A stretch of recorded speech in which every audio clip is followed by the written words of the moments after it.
Is it recording? It is. Yes? Yes. Yes. All right. Absolutely.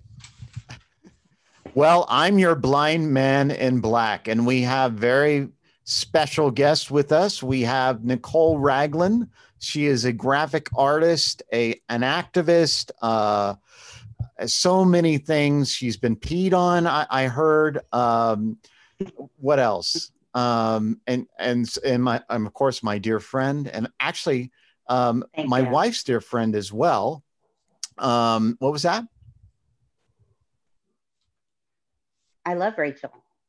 I do too. More than you. More than me. Can we talk about what your mom said at dinner the other night? Hold on one second. So also we have my wife, Rachel Snyder, also known as Rachel James. And she is the co-founder of Odd Salon. She was the editor-in-chief of Atlas Obscura. I fucked that up. And she is also a funeral counselor, a mother, a goddess, writer, and soon to be screenwriter. What else did I miss? That's it. That's pretty much it. Well, I'm glad you're both here because here we are. This is the final show, actually the 20th show of 2020. Wow.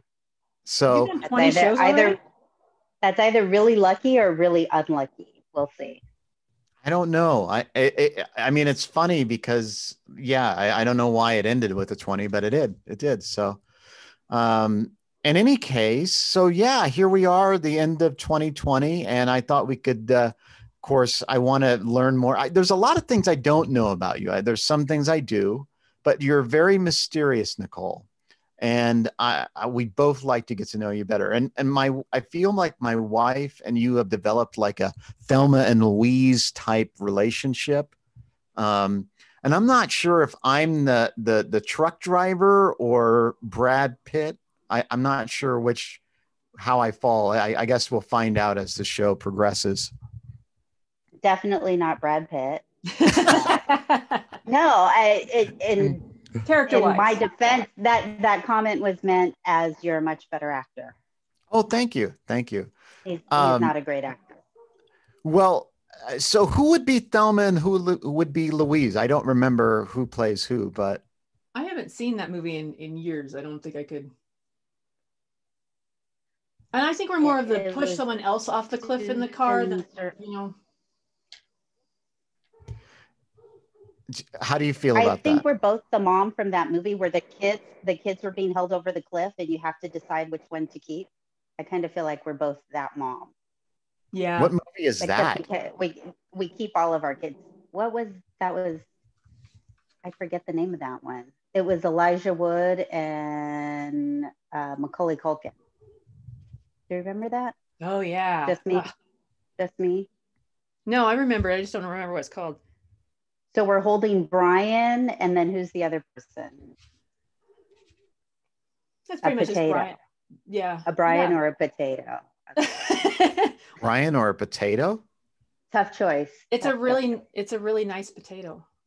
Is the potato baked? Because if the potato's baked, I'm definitely going with the full fixin' baked potato. Yeah, does it have everything on it, or is it just butter? Jesus Christ. Okay. So Nicole, how are you holding up through COVID-19? I actually have realized that social distancing should have been implemented in my life long ago. I have a lot less stress. In the beginning, it was great. People have started calling me again, which is sort of messing up my whole vibe that I had going. And what vibe was that? It was isolation, avoiding people, and that was about it. Going to the grocery store late at night because that's when there's less people. Yeah, I'm gonna just keep this whole thing going forever. This might be the last time we interface Zoom. Well, my friend Paul Chappelle, who is the Peace Leadership Director at the Nuclear Age Peace Foundation. One of the things he talks about a lot is how AI is going to transform our lives in virtual reality specifically, and how we could literally feel like we're meeting in the same space through a virtual world. And he demonstrated this through one of his trainings. And so, yeah, this may be the gateway to that. I don't know. How do you feel? Well, Rachel? Oh, you're going to ask Rachel. Sorry. I just want to say that I don't think AI is going to flourish because everything's going to collapse, right, Rachel? Yeah, no, I've been trying to install the stay 6 feet away from me rule for years and years. So the fact that someone else made that happen, I'm very excited about. And no, I don't think that, yeah, for the AI thing to work, we'd have to have infrastructure. And I don't feel that that's going to be a thing. Yeah. I mean, at the rate we're going, at least. I agree. It's going to be, it's going to be the Thunderdome pretty soon. Yeah, I was thinking about that this morning. I'm like, I was hoping, because I was thinking I was writing 2021. I had to write it today. And I was like, that feels so futuristic. But the future that I envisioned was Star Trek. Now it's going to be Mad Max Fury Road, more likely. Mm. Right. Instead of flying cars, it's pestilence and plague. And now, which makes sense. So let's get down to it. Let's find out about Nicole. Where are you from? What are your origins? Yeah, ethnically or just in general, I'm one of those rare unicorns.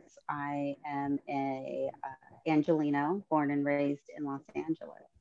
I did not. No one's born in Los Angeles. I was in Baldwin Hills Hospital. I won't say what year because, people steal my identity and stuff. Yeah, I'm an Angelino. So what were the formative years like? Wow, that's a loaded question, isn't it? I was just telling someone the other day, I think they said, "What are you, 5?" And I said, well, actually, I think because of childhood trauma and stuff, I probably got stunted, and I am actually always going to be 5. So sense of humor wise, tantrum, selfishness, all the upsides of being 5. I wonder how you would get along with our little guy. No, we're probably the same. I think they would understand each other. Yeah. I saw his dance. I saw his dance online, so for sure, same. He's very talented at whatever that is he's doing. Yeah. I have to take mushrooms to do that dance, but yeah. So was there something that defined like the reason I wanted to talk with you, and it's been a long time that I've wanted this, because I feel like you are someone that is being the change that you wish to see in the world. And I want to know how did you develop your worldview? Where did it start?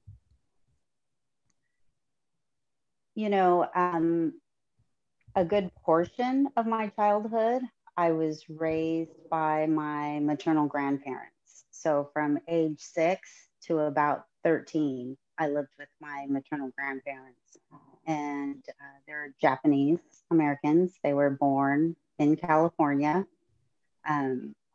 but they were born to immigrants. And so my great grandfather, he was a tenant farmer just outside of Stockton, in Angels Camp, near Angels Camp, actually, in French Camp. And so they were interned during World War II. And I think that a lot of who I am is because I was raised by these two people who had that experience. I was raised in a family that was Episcopalian, not by choice, but my grandfather wanted to be the Cub Scout leader. So he had to become a Christian. So he did. But my great grandmother, who I knew well into my teens, into early adulthood, was a Buddhist. And when she passed away, we buried her Buddhist. But I think a lot of my upbringing was hugely influenced by Buddhism and Buddhism beliefs. When I was a What type of teenager, Buddhism did you they practice? they were Shinto. But, growing up, my grandmother always had these great nuggets of wisdom. And one of them was whenever I was getting ready to go someplace and doing my makeup and getting dressed, one of the things she would always say to me, I don't know why you're doing all that. No one's going to be looking at you anyway. And I always felt like that was the Buddhist in her, speaking about, vanity and humility and not trying to outshow other people, but being part of a group. And it seemed snarky at the time, but it was always funny because it was like our shtick. I would get dressed and she would say that as I was leaving.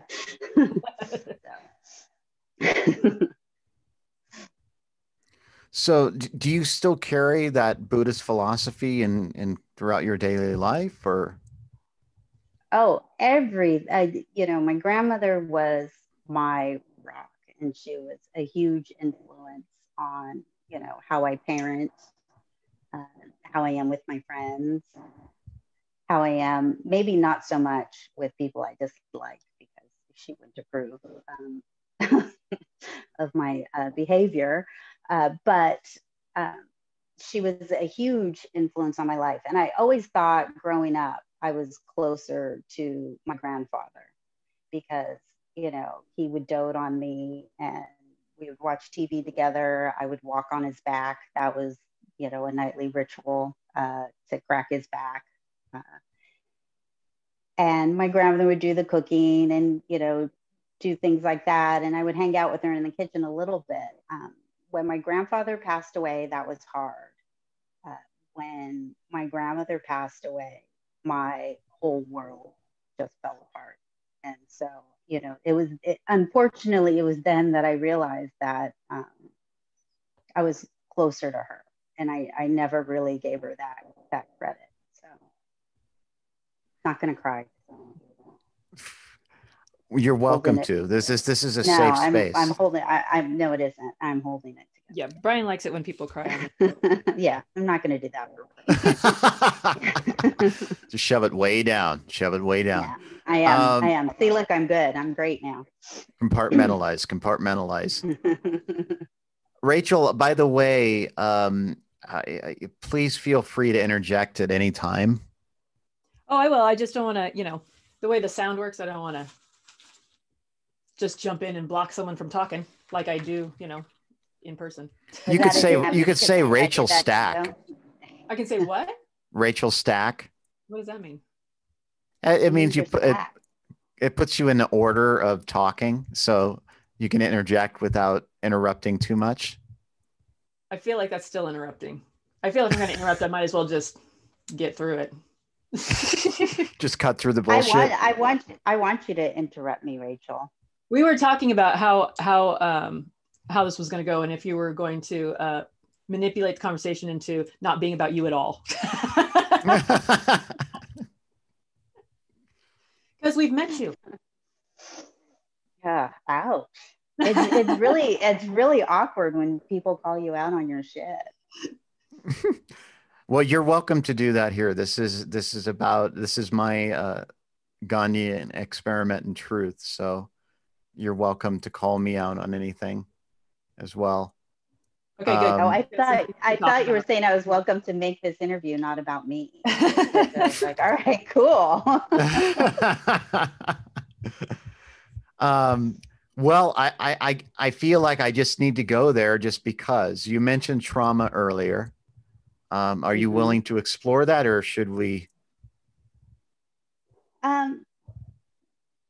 We can talk about it. I don't know. It's kind of weird if you say, "Hey, tell us all the awful stuff that happened to you. But if you could just bullet point them in like a itemized chronological list. Do you have a PowerPoint presentation? I actually have an Excel spreadsheet. Okay. And that is for a blind really, person. Actually, it's a. That doesn't sound accessible. Yeah, it's. Oh well, it's also a hit list. So okay. Kidding. FBI, I'm kidding.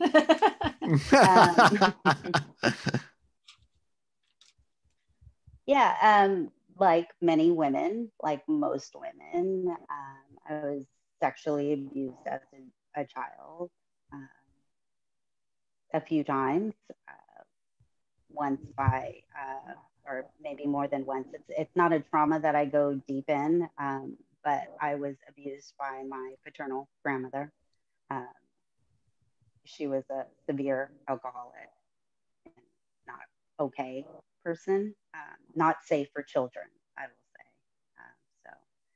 So, you know, of course, you go through all of that, and then you have to go through the life. I don't know, it's not a training, but it's sort of like you have to go through the motions of then selecting bad relationships, where then you know, you do it intentionally, where you pick these awful people who abuse you until you finally are just too old and tired to keep doing that thing over and over again. And then you start actually realizing that you deserve better people in your life. So there was a lot of that. I don't want to name names because then, you know, they'll probably try to sue me, and then we'll have to go through like this whole long litigation. And you've already said you have a spreadsheet, so they're going to know there's evidence. Book deal would be nice, though. Book deal, that probably that wouldn't be bad. So, you know, I have to execute that hit list. I'm sorry. Go ahead. What were you saying? Nothing. Hit list. Nothing. Okay. Well, I should mention that we met through the Green Party. I'm a member of the Green Party. You're a member of the Green Party. And, you know, it has very, you know, important core values. And what I want to kind of get at is like, how did you develop like you know, that kind of worldview? Like, where did that come from? I mean, you mentioned a little bit about your grandparents, but was there something else, or how did you develop that? Gosh, you know, I don't think anyone really develops those values. I think through life experience, you make choices and you live certain experiences, and sometimes you make bad choices and you treat people poorly, and you see the outcome of that, and you realize that you yourself have to change. So, you know, the core values of every being inclusive and acknowledging people's gender choices or their identity, their gender expression. You know, there's different things that, you know, through time, you just realize that we're all human. No one's better than anybody else. And, you know, you have to develop a moral compass that allows people a space and a voice and a presence in your world. So, yeah. And then the environmental stuff, I think I read a Greenpeace book when I was in high school. Well, it's interesting because, you know, I in my early days, you know, I kind of an entertainment background and, you know, theater and so on. But I still had like a, you know, kind of materialistic drive because, you know, that's the culture we were born into, you know, capitalism. And, you know, I wanted the Ferrari and the mansion and all that shit. And, but, you know, I think through pain and stuff, I started to see, I didn't like what our culture was doing to us, plus war and our foreign policy and so on. And for me, it was a development, it was like, but I think we're kind of saying the same thing to some degree. How do you feel, Rachel? Well, I don't know. I'm not in the Green Party. She's a Republican. I was totally uninterested in politics for most of my life. And really, I was really focused on my own little universe. And I was kind of a nihilist and wasn't really interested in saving anything. I was kind of more in the burn it all down camp, really, for a very long time, until I had my children. And then my children, I was like, probably shouldn't burn it down until, I get them trained to live in the post-apocalyptic world. But my moral compass was instilled by my dad for the most part. And then through whatever other, experiences that I had, like Nicole was saying, like being a kind of a shitty person, I learned to not be by example of myself in a lot of ways. But I've only recently started caring about the world in general. Like I'd say in the past few years, it hasn't really been a priority to me till now. I thought you were going to say the last 3 weeks. No, I'm kind of going back. I'm kind of regressing back into, you know what? Fuck it. Let's get good seats and watch it burn, because I don't even care anymore. The reason I wanted to interject you is because there was a parallel here with what Nicole said. I don't know if you caught it. It reminded me of something your father told you over and over again. Yeah, that no one is better than you. Don't ever think don't let anyone ever tell you that they're better than you, and you sure as hell aren't better than anyone else either. Yeah, that was kind of how it was. And he used to say that to me a lot. Usually when I was acting better than someone else is when it would come up. He'd be like, well, who the fuck told you were special? Kind of came from that place, but it would soften into, no one else is better than you either. But don't forget that, and we should note that different than this person, then it doesn't mean anything. And we should note, and I apologize for interrupting. We should note that he said it exactly like that when you were 5. Oh yeah, absolutely. You think you're fucking better than everybody in kindergarten? Well, you're not. Get over yourself. So what happened in your schooling years and so on? What was it like, Nicole? Anything exciting happen? Exciting stuff always happens, I think. Give me something insane that would shock me. Oh, gosh. Are kids watching? No. I guess in high school, I hit racist. At the time, skinheads have a long history of being really cool people. Then they got co-opted by the racists, and they're kind of still co-opted by the racists. So, but in high school, there was a guy, he was a skinhead, and he called me a name. I was ditching class, of course, and I was in his class where I wasn't supposed to be. And, I was ditching class while brown. So he said something to me, and I picked up my big, thick history book and just whacked him in the face with it before thinking, how that happens. Anybody else? Mm-hmm. Just me? Rachel, yep. I'm sure. Yep. we're the same that way. And so I hit him in the face, and then I realized, oh, now you're going to pay, like right now. And so I did. He chased me, and I ran. The whole, I'm half Black, half Japanese, and the whole myth is not true. We are not all fast runners because I'm really slow. And it was like running in a nightmare where you're running through like jelly or something, or Jello, and your legs aren't moving. And he caught me really fast and threw me on the ground and kicked the shit out of me. Oh. So that was my first brush with like a real like racist attack, I guess. I feel like tangling with skinheads is a whole high school experience that Brian did not have. that you and I have in common. Yeah. Brian went to a nice high school, right? Did you go to Yeah, a I nice was high very school, Brian? privileged. I mean, it was an odd experience because I went to Los Gatos High, and that is where all the Silicon Valley executives live in Los Gatos. And so my mother and I were not wealthy at all. We lived in a small apartment, but I could literally see out my bedroom window from an apartment, see the hillside of mansions where like Steve Wozniak and other, IT executives or um,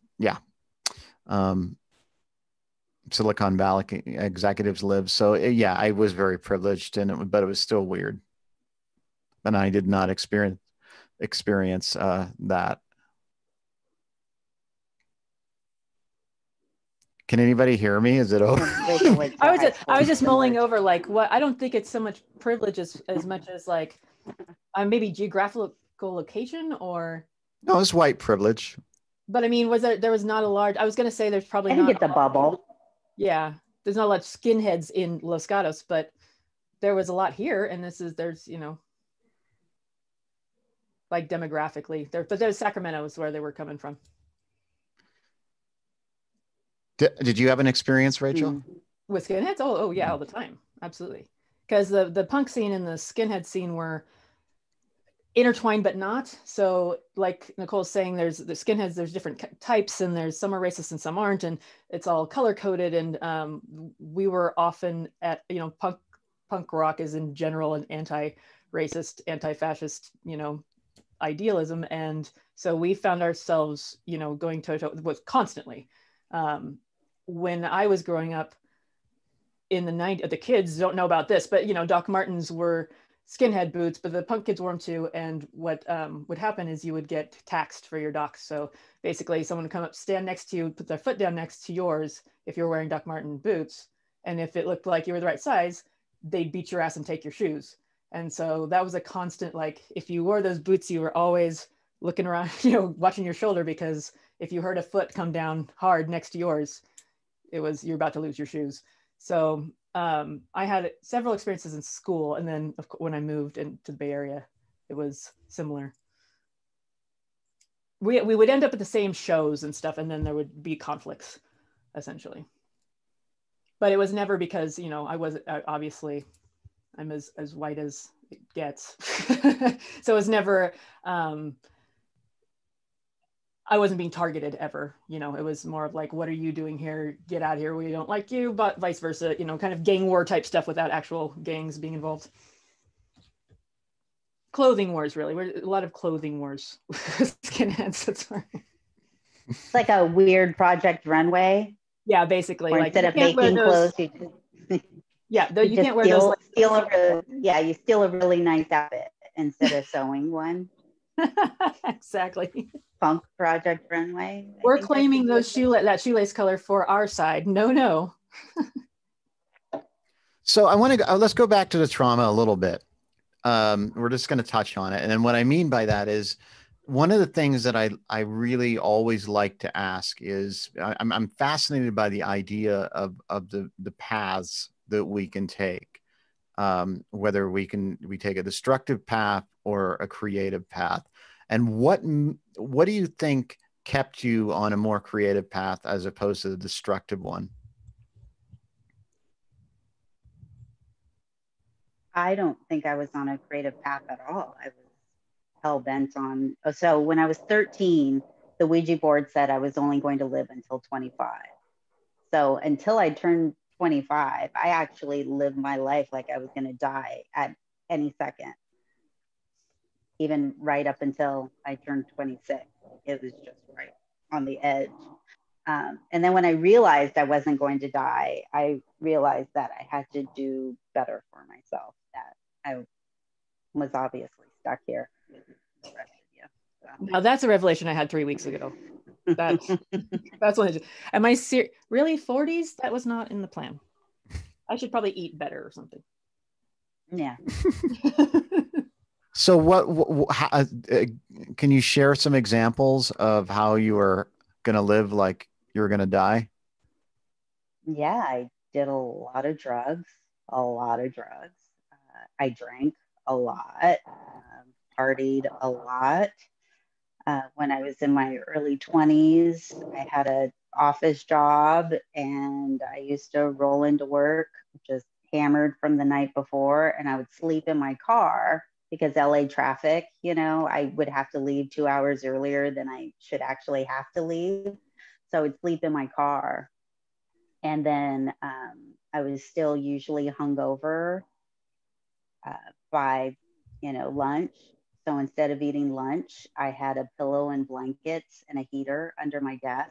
And I would crawl under my desk and pull a chair in behind me and sleep under my desk for another 45 minutes. See, I thought you were going to say you would have a liquid lunch to kind of pull the blood alcohol level up a little bit so you could push through the second half of the day. No, but I used to drink about 10 cups of coffee with no sugar or cream. I would just drink. I had a coffee pot on my desk and I would make my own coffee because they would stop making it at like 10 a.m. So I needed it for the rest of the day. And I would still take a nap, believe it or not. So what was your... did you see that? How proud I was? And and how impressed I was. I was like, oh, that's a good idea. What was your drug of choice? Mine, I used to really love cocaine. And I was thinking about this today I remember the one week I did coke for an entire week and every day. And I went to work and I remember getting in the car and putting on Morphine's Head with Wings and just feeling, I remember feeling amazing. And then I remember at the end of the week, I had to take 3 days off because I needed to recover. It was so intense because my heart was pounding so much. So what was your drug?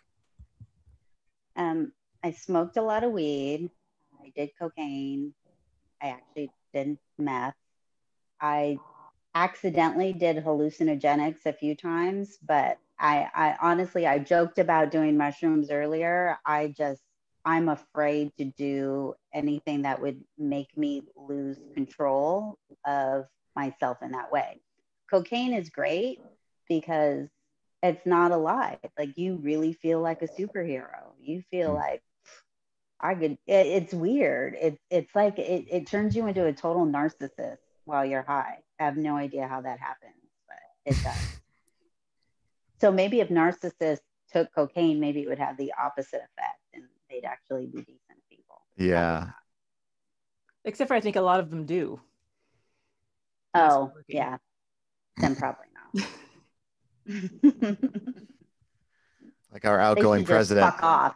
Yeah, they shouldn't get any of our drugs. They should just fuck off. But it does make it's like I am so funny. I am so popular right now. Yeah. I mean, LA, it's the drug of choice. Yeah. In LA. I actually always wanted to fight people. I don't know what it Really? is about cocaine and tequila. Yeah, I always think like the biggest person in the room. I'm always like, oh, I could fight them. Win. No. Just me, probably. So what were we talking about? Drugs. Oh, I don't know. We're talking about drugs. Yeah. Okay. Rachel, do you have anything to say about drugs? Oh, I loved drugs. I loved them.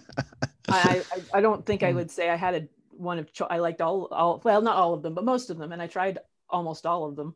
I did a lot of hallucinogenics when I was in high school. Tons of LSD, tons. But I would never do it. Nevada County LSD. Yeah, no, yeah, exactly. Because the Dead would come through, the Grateful Dead would come through. Everybody would buy sheets and sheets, and then it was just 3 months of ridiculousness. And I did a lot. I didn't do a lot. I think the last drug that I did was ecstasy or MDMA at Burning Man. But that and LSD and mushrooms, I could never do those again. They're great drugs. I think they're really therapeutic for a lot of people in certain ways. And I think they can be used therapeutically in amazing ways. But they're to open your mind and allow you to process stuff. And so for me, those doors are like I don't want them open anymore. There's no reason to open up any more doors. Let's put a few more coping padlocks on there and leave it shut. But when I was younger and I didn't have a bunch of, horrible things locked up in there, it was great. I really enjoyed going out to the river and staying high on LSD for 3 days until we ran out of food, and then we hitchhiked back to town and shoplift from Safeway and go back out. That was how I spent most of my summers.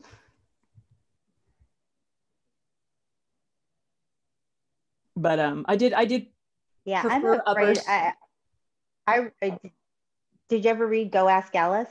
Yeah, Rachel, the book Go Ask Alice.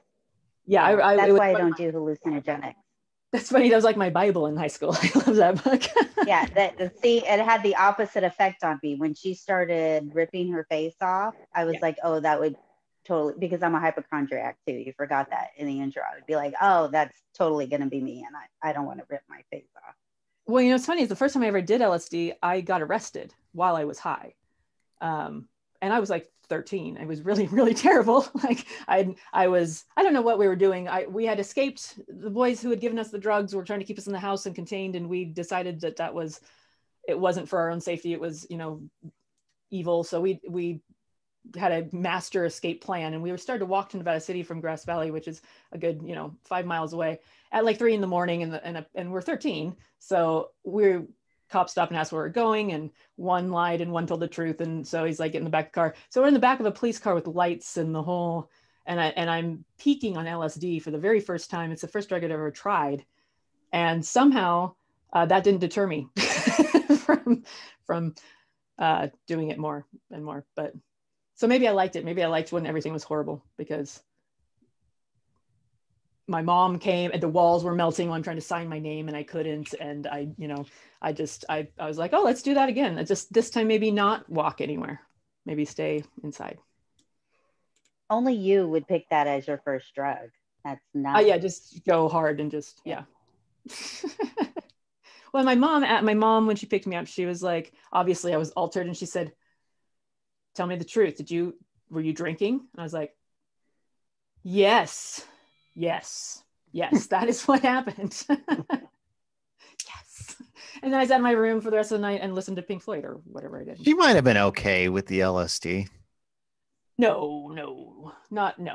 She's in program. Not a 13-year-old. She was in Narcotics Anonymous at the time. I don't think she would have been okay with that at all. Yeah. I don't know. I don't know. But so yeah, cocaine. That's a hell of a drug. I moved to LA when I was 25, and I had already done all the drugs and cocaine. All of them. Pretty much, yeah. I tried almost all of them, except for pills, because I couldn't afford them. So that was like the one thing I hadn't really delved into yet. But I didn't get on I obviously was offered at parties, and I did it a few times, and I'm already egocentric and loud and think I'm the life of the party and think I'm super interesting. So it didn't really do much for me, except for make me a little more obnoxious than I already am. And I could tell, so it wasn't really for me. That's what I noticed. Like you more. I feel like I would like Rachel more on cocaine, because I love that she's obnoxious. You love that she's what? Obnoxious. I was really obnoxious. Like my ex-husband used to just the whole ride home just be like, why? Why do you do this? every time you take, like, why do you keep making me go to places that I want to go, whether it's drugs? I usually terrorize whatever party or whatever, civilized thing I was being dragged to, but that was fun for me. So. And what's fun for you is fun for you. It's fun for me. Exactly. Right. It's fun for me too. Rachel's fun. Yeah. Can we talk about Nicole and I for a moment, and you, Brian, and what you said when you and I first started dating about Nicole? What was that? Not getting how you were worried that Nicole and I weren't going to get along. Well, no. I think my exact quote was either you would get along very well or not at all. I don't think that was your exact quote. I think he was hoping for a naked girl fight. That's where I was going to go with this, is that I was irritated because he was like, I'm worried about you guys meeting. I'm like, why? well, you're both strong personality and you're both, and I was like, so we're both bitches and won't get along with each other because we're like, what does that mean? Like, what do you, and he's like, well, she can be protective of me. I'm like, okay. Oh yeah. What am I gonna, I mean, from what, like me stabbing you, or, because that's understandable, or me breaking your heart? Are you 12? Or what's the problem? Like, what is exactly the problem? And he was just very concerned about us meeting. And I didn't know him very well yet. We just, started dating. So of course I'm thinking of all the stereotypical reasons that's an issue. Like, he wants us to fight. He's hoping for a mud wrestling match or something. Like, I don't understand. I know exactly I know what he's talking about, though, when he says I was overprotective. I completely cock blocked him one time. No, you told me but about it was it was yeah, bad. because I can smell crazy, like, because I just learned this about me because of traumatic events. I'm hypersensitive to people and their personalities and reading everything about them when I first meet them. And That's she what I call really an freaked me upside out. of PTSD. Yeah, she was definitely going to be a stalker. So I totally, and Brian wasn't, he was pissed at me. He really was. And I didn't No, care. You no. were totally annoyed. I propped myself in a chair and I refused to leave. And Brian was like, "Go home." And I was like, "No, I'm not going." I'll stay right here. I got all night. Yeah. But I was super annoyed that he said that, because I was like, I don't understand. We're not going to fight just because we're both strong personality, which we all know what that's nice Yeah. for. You're not that great, Brian. We're not going to fight because of you. Okay, thank you for establishing that. I was talking to my boss today too about that, just in general, and because she's a similarly, strong personality woman, and we were just talking about how we usually get along better. I get along better with other women who are like that than I do with women who aren't. It's the shy ones and the quiet ones I and the ones agree. that are super, like, nice to everybody that aren't actually very nice. They don't like us. They think we're mean. Whatever. Them. But you developed a very strong friendship. I mean, I think you talk almost every day, don't you? Just about you. And what is said? All kinds of things. Examples? Mostly we complain. I think Yeah. Rachel complains, then I complain, then she complains more, and then I complain a little bit. That's not true. There's commiserating. We commiserate. Well, now wait a minute. I understand why Rachel is complaining because she lives with me. Why are you complaining, Nicole? Because I complain about everything. I'm just a general complainer. So Okay. it just seems like a good opportunity to spread my complaining wings. And she's really good at it, so I appreciate the craft that she puts into it. Yeah. It's funny. It's usually, we have a funny banter. We we laugh at our own jokes and then we laugh at each other's jokes. Exactly. We were at dinner the other night, and Brian's mom was asking about the interview, and she's like, "Oh, Rachel, it's a friend of yours?" I'm like, "Well, it's a friend of mine too, but originally it was Brian's friend." So, but she likes me better, and she was, "Oh, well, that's understandable." But totally straight face.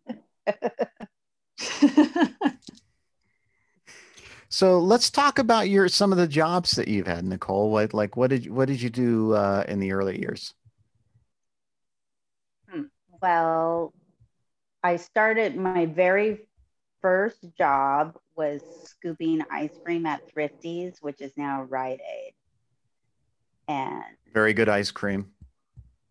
Speaking of drugs, what do they put in that to make it so crack-like? Because, well, once I put my hair in it, and I took it off, and then after that they asked me to wear a hairnet, so I quit. That's the buttery part in the butter. The reason why I took it off was, at 3:00, everybody would get off the bus and then come in and get ice cream in the summer. And the line would be like 25, 30 people deep. And I have really skinny wrists. And it was the worst job. Like, every day I got off of work, I felt like I had arthritis and I would cry and I was in pain. And so when there was hair on that scoop of ice cream, I was like, fuck this. I'm not re-scooping this mint chip or whatever it was, and I just like wiped it off, and right in front of them too. I was probably trying to get fired. Then I was a restaurant hostess for one night. It was awful. They had stairs. And so you had to walk upstairs to seat people, but they asked me to wear heels because back then it was okay to tell women to wear nylons and heels. And so I did. And they had me walking up and down the stairs. So after 2 hours, my feet hurt so bad. I told the guy that the babysitter called, and I had to leave because there was an emergency. And then I just never went back. But you didn't have a child. I was in high school. No, I didn't have a baby. But he didn't know that. And, you know, probably can't recognize me now. So I think I'm good. What's he going to do? Men's clothing store. Yeah, right. That would have been good. You notice I quit a lot of jobs. So yeah, I've had a lot of jobs. Worked in a men's clothing store in high school. That was warehouse? Fun. No, it was Bill Gamble's Inner City. Okay. No, nobody? Nothing. Nothing. Do you remember Z? This will date me and everybody will guess my age. Z Cavarici pants? Vaguely. No, you guys are too young. Yeah, they were like weird. You know the two guys on Saturday Night Live that dance, the Dick in the Box guys? It was kind of like those V suits with the baggy pants with the pleats in it. No, I remember that. I just was here and we were 10 years behind everything else. That's like culturally. We still are, I'm pretty sure. Yeah, then I just started, I went to school and then I dropped out because I got a job at a baseball cap company where I traveled and did trade shows. So I did that for a while, which went into other shows, went into marketing. Back then, you didn't have to have a degree, so you could just kind of like fake your way. One job I got being by the way, I should mention this. I had a friend. His father was the CEO of Maybelline and Bausch and Lomb and other companies. But one of the things he told me was, he said, you know what? You can put anything on your resume as long as you don't get caught. Yeah, right. I've done that. I don't think they ever check up on that. Yeah, I've had a couple of degrees on paper only. What the job that I was just going to tell you about, where I was a marketing manager, I knew the guy who was hiring me, but I still lied for whatever reason. And he was like, so do you know Excel and Word? I'm assuming you know these things. And I was like, oh yeah, this was like in the baby stages of Excel. This was like probably the first version. And so that night I went home and bought Excel for Dummies. And I didn't have a computer because nobody had a computer at home back then. And I made a keyboard on like cardboard. And I went through the whole book over the process of a few days. And so I learned Excel from Excel for Dummies. But then I got hired. And the first thing he asked me to do was a spreadsheet of all these sales reports and all this stuff. And I was sweating, and I had my For Dummies book in my bag, but my office wasn't done yet. So he had me in this public hallway next to this giant dot matrix printer. Again, I'm old. So this giant, and people kept walking in and out, and I would like pull the book out and I would look in it, then close it and put it back in. And it took me like 6 hours, what would take me 10 minutes now to do. But that was my that's kind of my whole day is it takes me 6 hours to do anything anymore. So I understand that. So what happened? What were your relationships like during this time? For a while, I only dated drug dealers or really rich old men. And I think that's what the really rich old men turned me off of capital. Did you feel like you were in the Eagles song, "You Can't Hide Those Lying Eyes"? Why? What? I didn't hear song. What is, because I lied a lot. Is that why? No, I don't think it applied at all. I'm a great liar. I can hide those lying eyes. Fuck you, Brian. No, what I'm saying is that the whole song is about a woman who's very pretty, and she has a wealthy man whose hands are as cold as ice. And then she also has a boy on the other side of town. And so that's the whole thing. But it's the older man thing. And that's what I was referring to, not the lying part. Oh, Brian. About lyrics.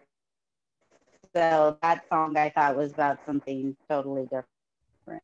Well, it is about lying, but I was referring to the. I'm the person who says everything. Did you hear what she said, Rachel? It sounded like her audio got garbled. No, Nicole, your screen is frozen and you're breaking up. I didn't say anything. No, while you were talking. That's baloney. And it's still frozen. You can't hide those lying eyes. Except for when your screen is frozen with your hand, you have your hand in front of your face. It's frozen. Oh, that's great. Am I still frozen? Now you're frozen, Rachel. Oh, you're disappeared, but you're not frozen. There you go. I tried turning it back on. Am I back? You're back. You keep going in it. She's in and out. I feel like you need to restart your router. I'm not on the router. Are you? What are you on? Still bad? Is it still bad? It's getting better. I switched to phone. I went off of our router. Maybe it's the fate of the gods. Maybe that's because this interview is it's not painful. Probably painful for other people. So let's go back. So you were dating wealthy older men, and yeah.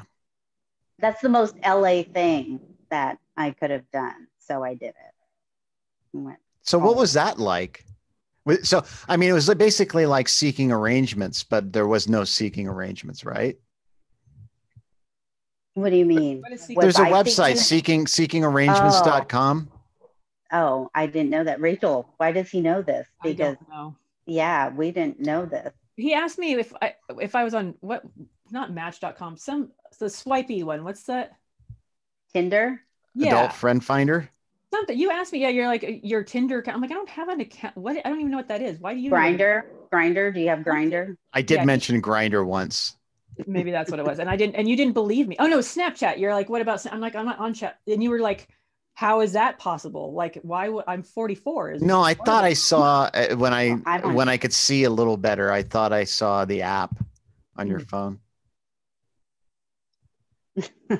Brian. And well, we know what it's for. It's for dick pics. I didn't know what it was for.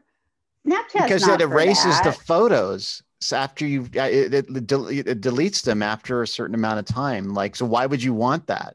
Yeah, I would hate that. I have Snapchat. Nobody has sent me a dick pic. I'm annoyed. Well, maybe you're not using the application properly. I've never gotten one. Maybe something in your settings. You should check your settings. Yeah, maybe you have dick pic off.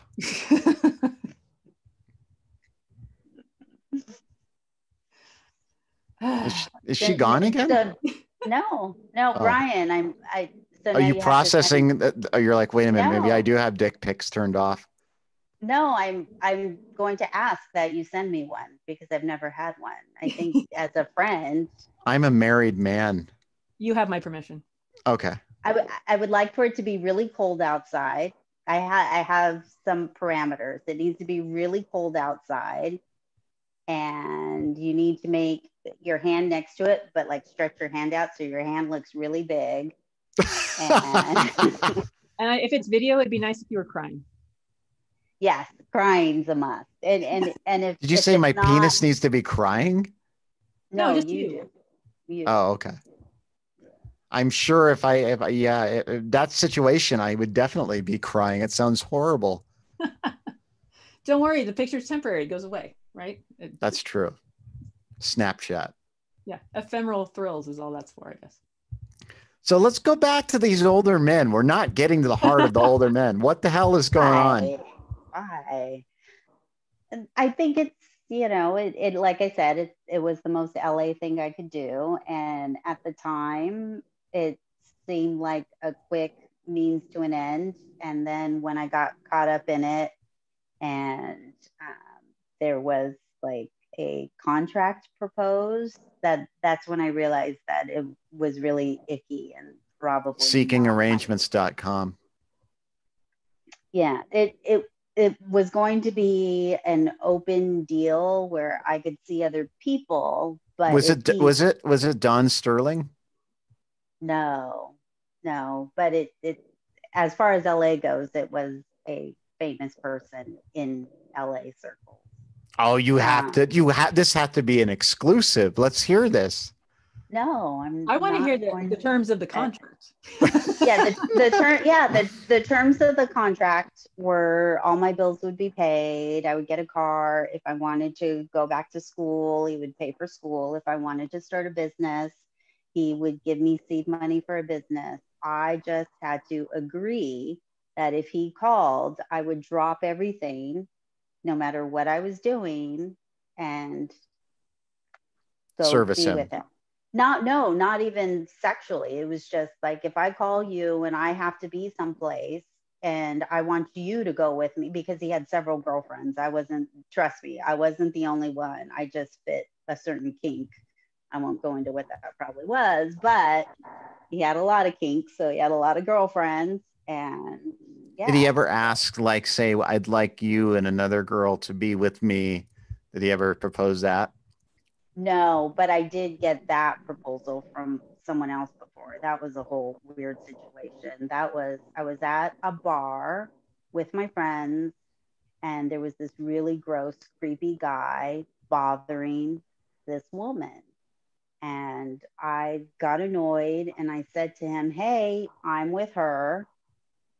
You need to back off. We're a couple." And so the guy backed off, and she thanked me, and, we hung out for the rest of the night. And she was like, "Oh, I'm going to a party tomorrow. Let me get your number." So I gave her my phone number, and then she called me that night, and she was like, "So I'm doing the most LA thing you could possibly do. And I have an arrangement with this really old guy, and I told him about you, and he really wants to meet you, and we'll send a car over to pick you up. And all we have to do is do things in front of him." Like, that's very Jeffrey Epstein. By the way, thank you for recommending that documentary. It might have been Jeffrey Epstein. Who knows? I didn't go because I actually just thought she was cool and we were friends. And that was a bad read.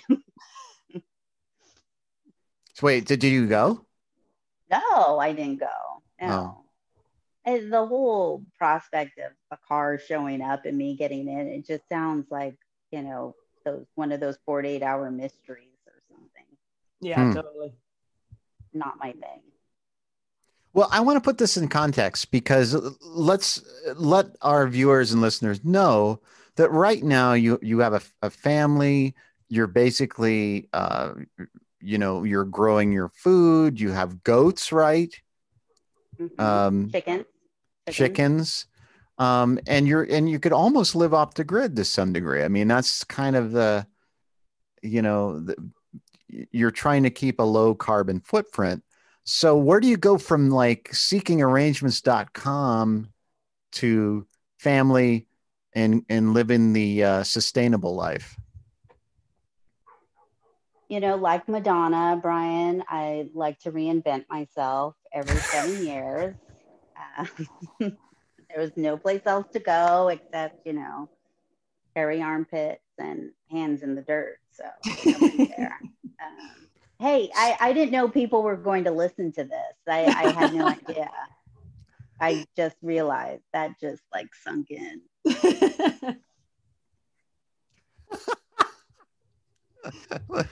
So yeah, so this is a podcast, and it's called The Blind Man in Black, and I'm your host along with my wife. And this is a thing that's happening. So, so what else? I mean, what else happened? What tell, all right, you have to tell the story about Kelsey Grammar. Can you tell Oh, us? that was a fun one. So I used to hang out at the Forum Club, which was a club attached to the Forum Arena, I guess it is, where the Lakers used to play before they had the Staples Center. And there were always celebrities in there, and they were always cheesy and annoying. And I don't know why I went, because I just talked shit about them. And Kelsey Grammar came up to me, and he was trying to pick up on me, and telling me I was pretty, or like to take me out to dinner. And I just had this blank look on my face, because they do that. I like to pretend like I have no idea what's going on. And he was like, well, you know who I am, right? I'm Kelsey Grammar. And I was like, no, I don't know who you are. And like, I'm kind of a big deal. Yeah. He was like, Frasier, don't you watch Frasier? Haven't you ever seen Cheers? I was on Cheers for years. And I was like, no, I don't have a TV. I was raised with no TV. These things sound vaguely familiar. So you're on a TV shows still, or I don't understand. And he just got so annoyed, and he just walked away. He knew that receding hairline and pot belly wasn't going to cut it. So why did you turn it down though?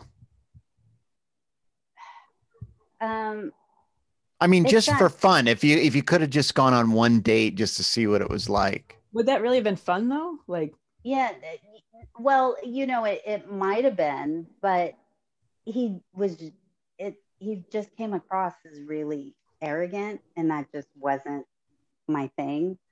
I don't know. That, and he was Kelsey Grammar. Yeah.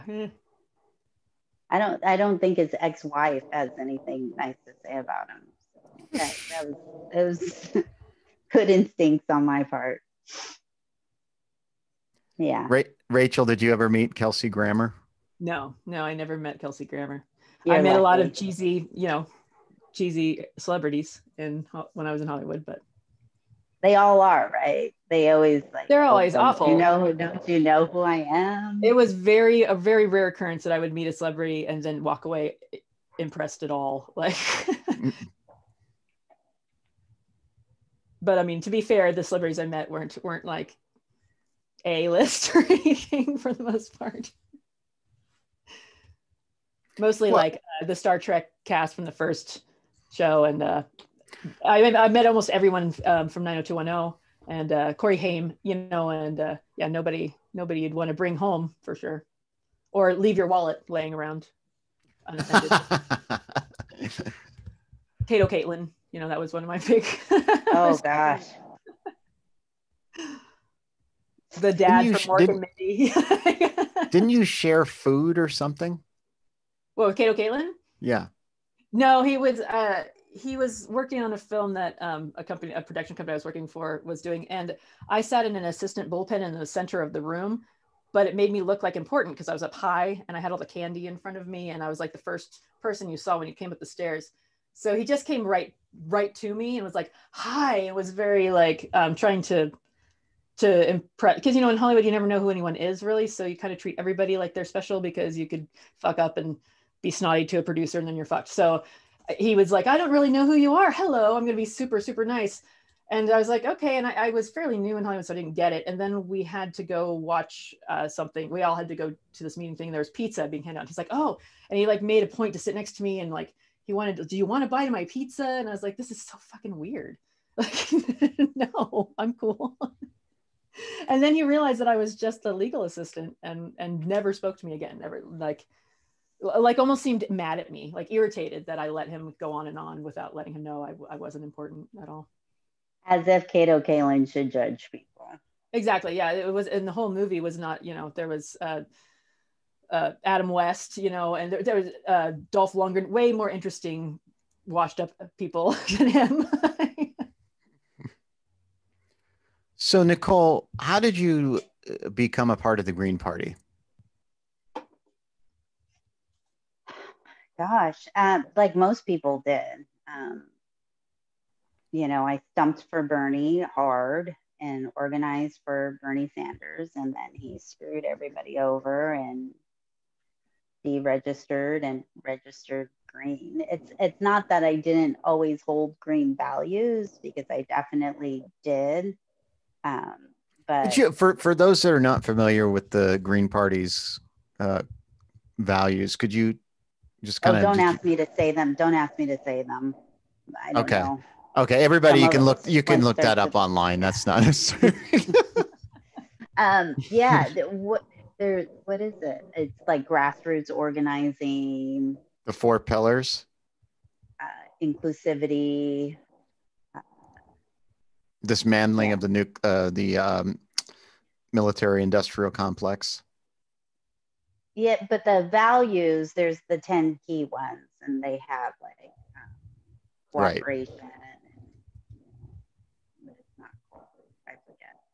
I'm a bad green organizer. It's just that my brain doesn't hold a lot of details unless I'm angry. And then all of a sudden I remember everything for whatever reason.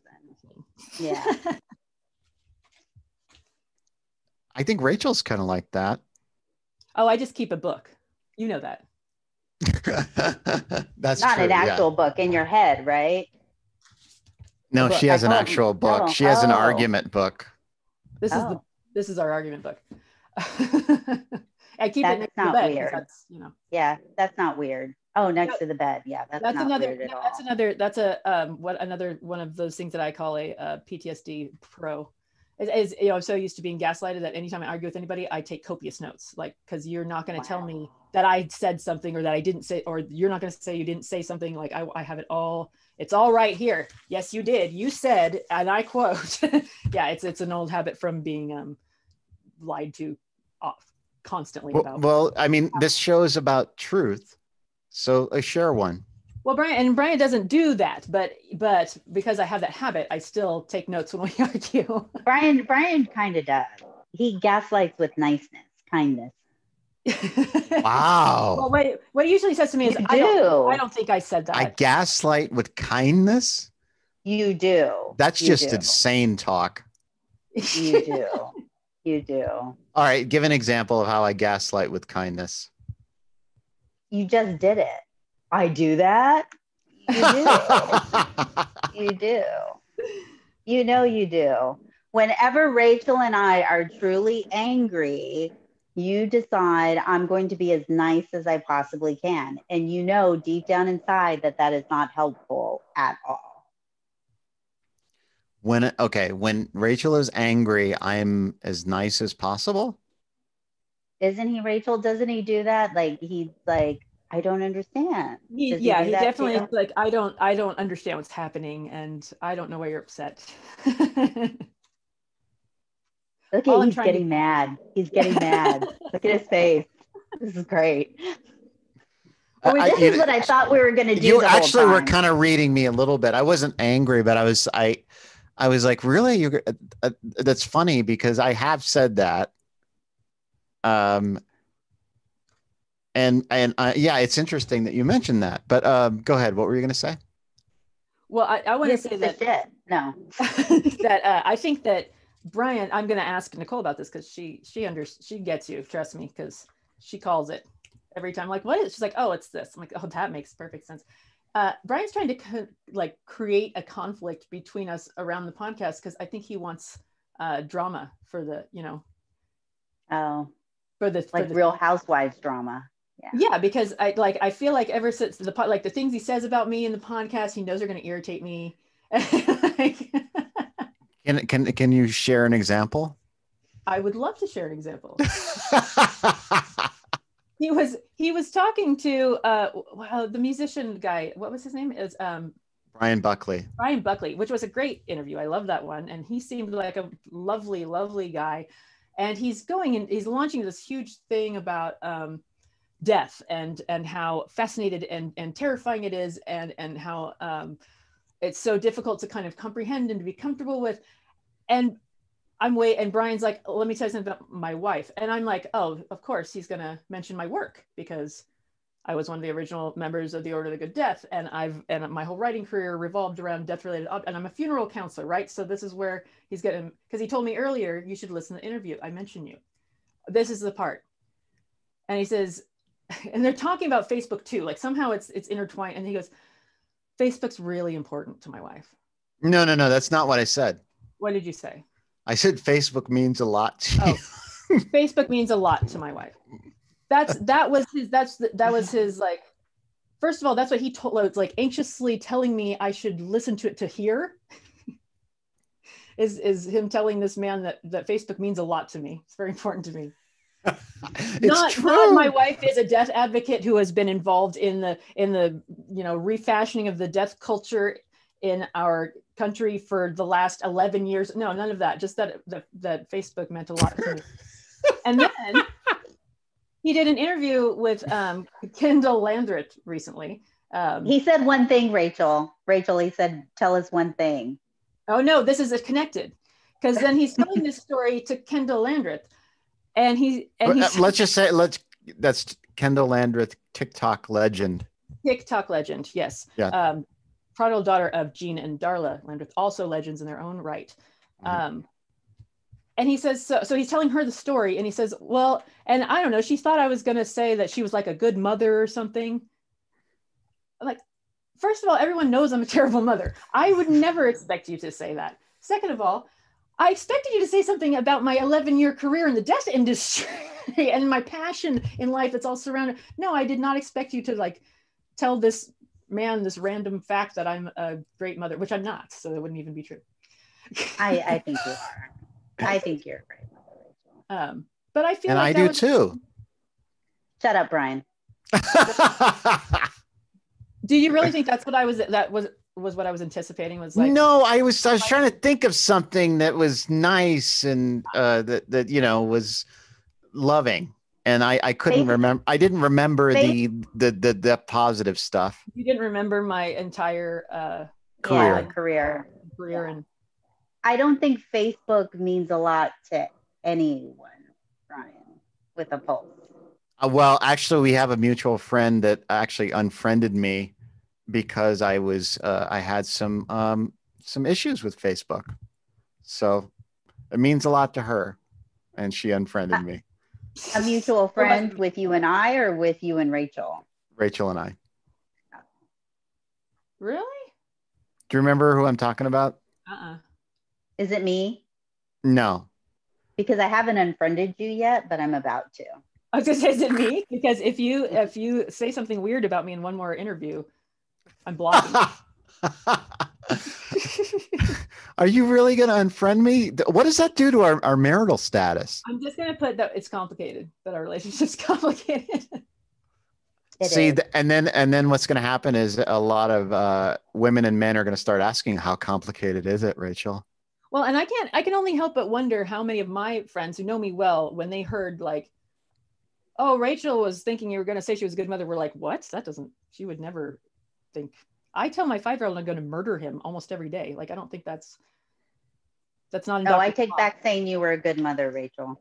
I take that back. He knows I won't. He knows it's bullshit. If I was going to, I would have already. That's true. Sassy little sassafras. All I'm saying is that would have been, if I just don't know why you were excited for me to hear that. That's all. And I feel like you're setting us up for conflict on the podcast as like a shtick, and all you have to do is ask, because I can deliver that without. Well, I mean, let's let our listeners decide, and see what they say. Please do comment on the Facebook page. And if you'd like us to be adversarial or a loving couple, or both. Oh, the mysteries of death intrigue you? You know, my wife, well, she really cares about Facebook. It's very important to her. Anyway, moving on. And TikTok. And TikTok, I've been on TikTok for like 5 minutes because you told me about Kendall's page, which I love, by the way. And I am on TikTok now, but only I just watch her. I'd watch her be Darla. That's all I do. Okay. Are you on TikTok, Nicole? Stuff like some flash mob dance stuff because I like that. Did she leave? No, I can't. Her sounds bad though. You're like far, far, far away. Are you in the United States?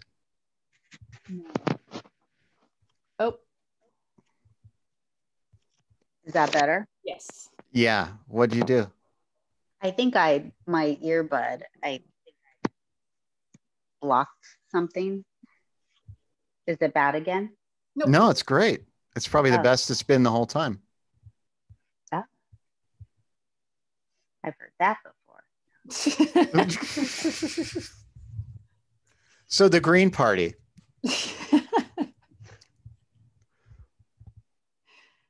Yeah. Actually, I have a question about, and it's going back to the what Brian asked you about changing, going from what you were doing in LA to what you're doing here.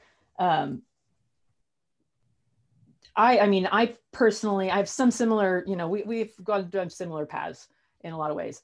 And I found that the more engulfed I was in that superficial, everybody's using each other for something kind of place, the more I craved for down to, simple stuff and down to earth stuff. And I came back here because I was so, well, I came back because I had cancer, but I really was craving at that time this like beers cracked open in lawn chairs at a home barbecue with nowhere to be, nothing to, no one to impress, and no one's talking about what project they're working on. And, I was really craving that simplicity after what I felt was, the entertainment industry is just complicated, and the social parts of it is so complicated. And it's always a game that you're playing, and everything's just harder, like, and more, you're moving faster, and you're having to think fast all the time, and everything's really exciting, which really sucks sometimes. And I just really wanted to slow down and keep things simple. Is that kind of what was it, your stuff in LA that brought you here, or? Well, and I mean here, I mean lifestyle, not necessarily like geographic. Right. We almost moved to Boise, Idaho, actually. But yeah, it was about getting out of the city and getting out of the hustle bustle, and the growing food part and having animals happen over time. But you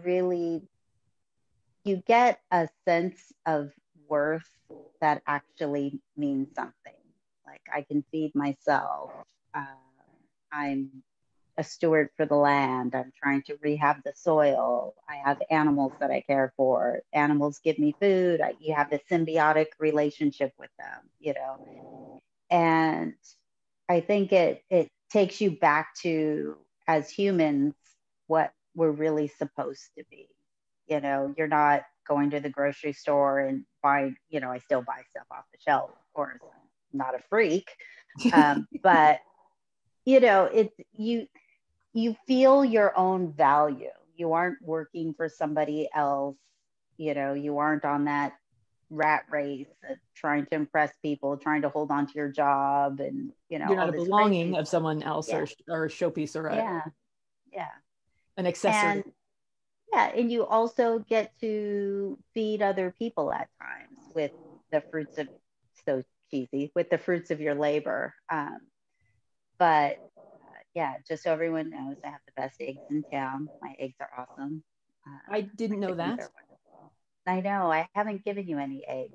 I thought that a bond was building, but no, they're no, there's no bond. Well, no, before COVID, we only had a few chickens. And when COVID started and everyone started asking me for eggs, we really upped our game. And our flock, we have 18 now, and I actually want to get more because I'm a chicken hoarder, apparently. I wanted chickens so bad for years, but I won't take care of them, so I know I couldn't. We can hear them all around our house. Yeah, the neighbors all have them. Yeah. So, I mean, we could just steal the neighbors and then put it back if it got too overwhelming to take care of. Oh, wait, I look what could we give you found my- over here. I could give you my rooster. This was the first year we actually, vegans cover your ears. We culled our own chickens this year, which was an experience. You what your own chickens? I grew up on a ranch. They took care of, wink, wink. Took care of them. Is that like a mafia thing you're giving me here? That we took care I'm trying of to them. speak in a language you understand, Brian. We took care of them. Don't worry about it. I grew up on a ranch and we had chickens, and the roosters. There was one rooster that was such an asshole. It attacked me all the time because I was little, so it thought it was bigger than me, and it kind of was. And finally, my stepfather was. What was his name? I don't remember, but I hated it. I hated that, and it would chase me all the time. I couldn't even go outside. It was terrorizing me. So my stepdad was like, you know what? That's it. This rooster's done for. Come on, let's go take care of it. And he went back to the chopping block and he cut its head off. And they run around with it, and it ran right for me. Like I was like, yeah, let's screw that. Like I was ready for revenge and I was into it. And then its head came off and it went right for me, and I was horrified. Like I just and ran as fast, and no roosters, no thank you. Zombie chicken. It was a zombie chicken, and it was chasing me even in death with blood like spraying out of its head. And I was like 5. It was horrifying. But I'm sad that there weren't cell phones filming that whole thing. That would be great. Well, but that night, when we ate it, even though it was a rooster, it was not, but I was just like I was like, fuck off, rooster. Like I was so proud of myself and happy that I win. Who has thumbs? Me, motherfucker. That's who. I didn't kill you, but I remember that feeling of just like, that's right. But you ingested its anger and all that. Maybe that's what happened to me. I think that's exactly what happened. I was possessed by the headless, angry rooster. That's your next script. If I ever get through my first one. We'll talk about that a little bit, but let's continue on just a little bit more. Let's get into where we are right now in the world. We have climate collapse. We have the proliferation of fascism. And Nicole, you and I went and saw Guy McPherson. He's for those who don't know, he's a scientist who predicts that climate change because of global dimming, and if he basically is saying that if we remove the carbon from the atmosphere, it doesn't matter because I can't remember the reason why. Oh, that guy. It gets worse. If you remove the carbon, is actually keeping the planet cool. Yeah, the global masking effect. Yeah, it's actually cooling. Right. And so either way, if we remove the carbon, we're done. And so basically we have 5 years, or that was a couple of years ago. So what do we got? Like 3 years left? Was it 2 years ago? I don't know. It was. You were with Rachel then, because Rachel was supposed to go with us. Because he came home and then he was like, it doesn't matter. We only have 4 years anyway, for like months to everything. Doesn't matter. We'll all be gone in 4 years. It was really depressing, and people thought Brian and I were a couple because I yelled at Brian. What did you yell at me about? Because, well, you corrected me. I get really frustrated with Brian because I don't know when Brian needs help or when he doesn't, being a not sighted person. And so it's frustrating to me. Let's say able-bodied person. What did I say? I don't know what I say. I think you don't even know what she said. I just said because of your sight impairment. Right. Right? I didn't say. No, you were talking about being a sighted person. You said a non-blind person or something. Yeah. What's wrong with that? That I was a non-blind person. Is that what I said? Yeah. That's such a weird thing to say. Well, you said it. Okay. I didn't realize I said it, but my thing is, I just don't know when. No, I was referring to you, so I didn't say that. I don't think I said that because I was saying that. Are you saying we're gaslighting you?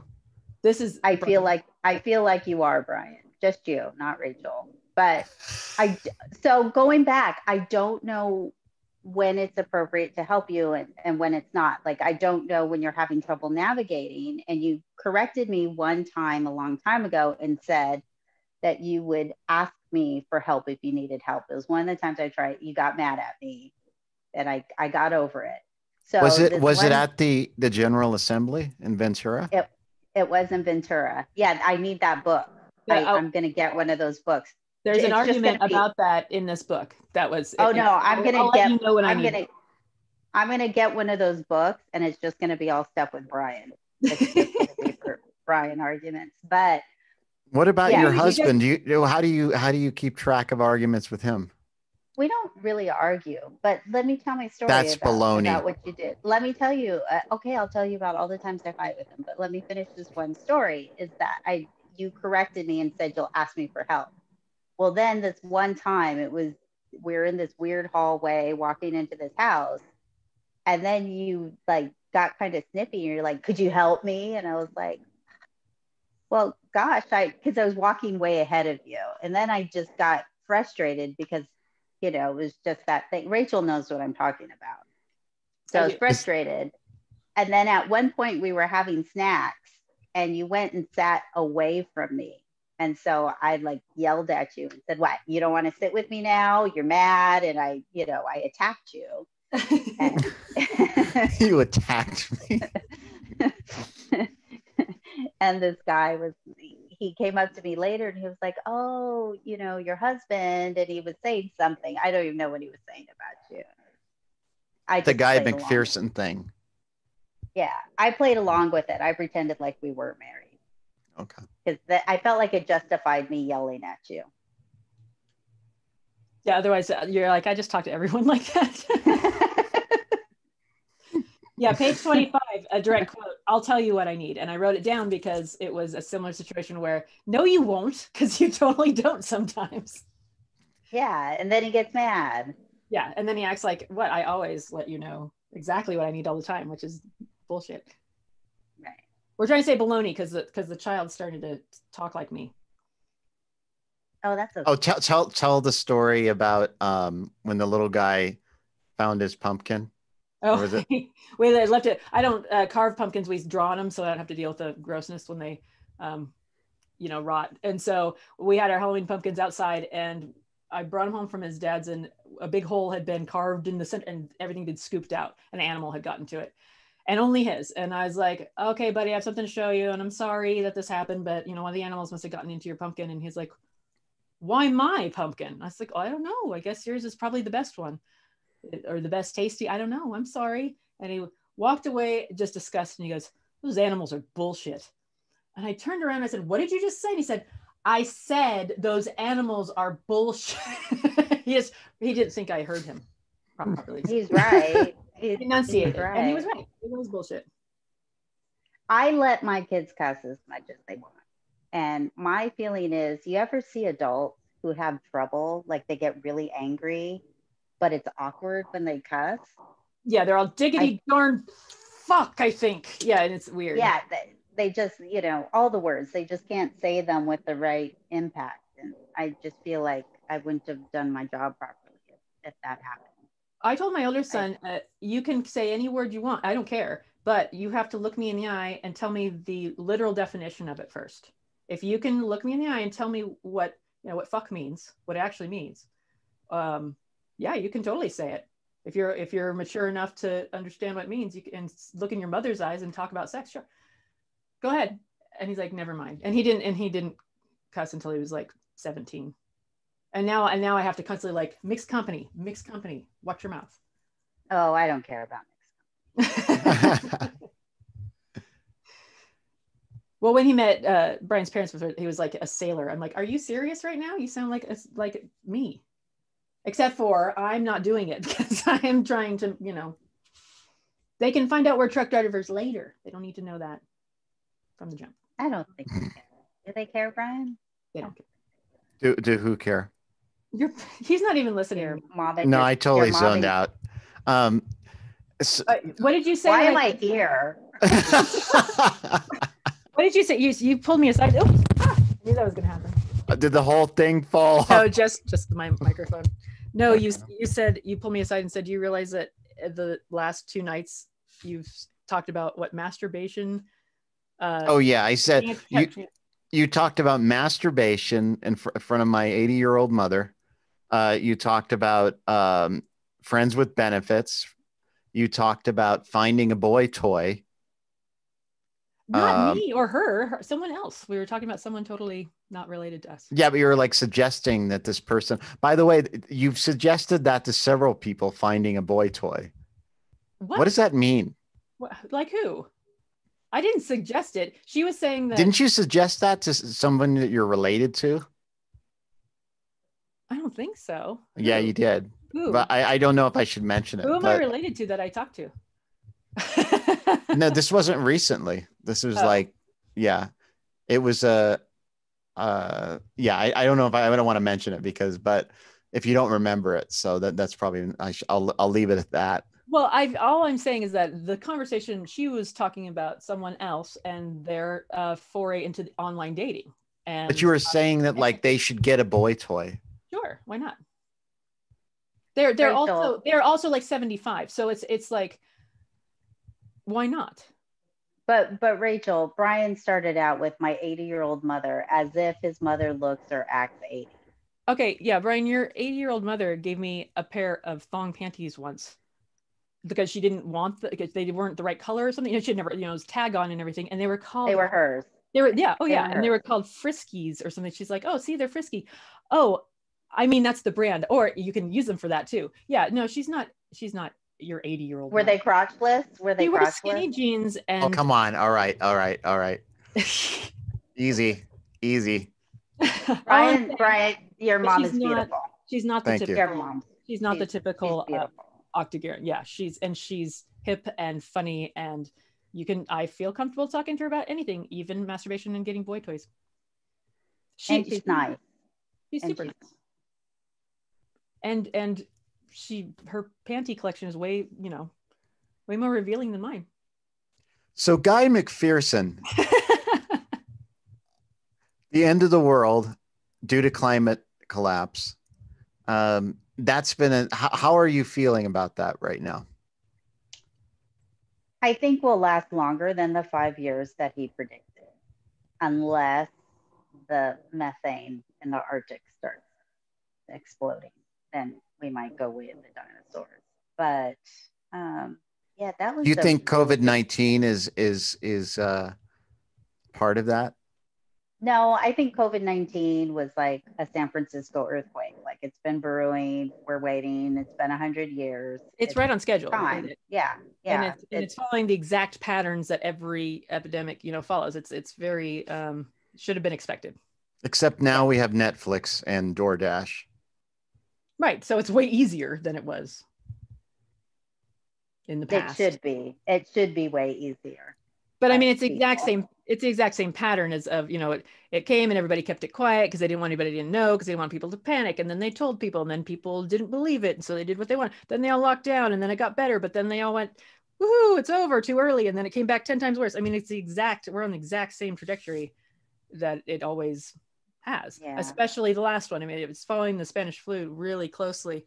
And Spanish flu lasted 2 years and 2 months and killed, in the US, over 60,000 people. We're right at the halfway mark, and we're right at the halfway mark in both deaths and time frame. So, I mean, we can pretty much predict exactly what's going to happen next, unless someone throws in a wild card, like climate. Climate affects pandemics and how many capitalism does as well. Pandemics.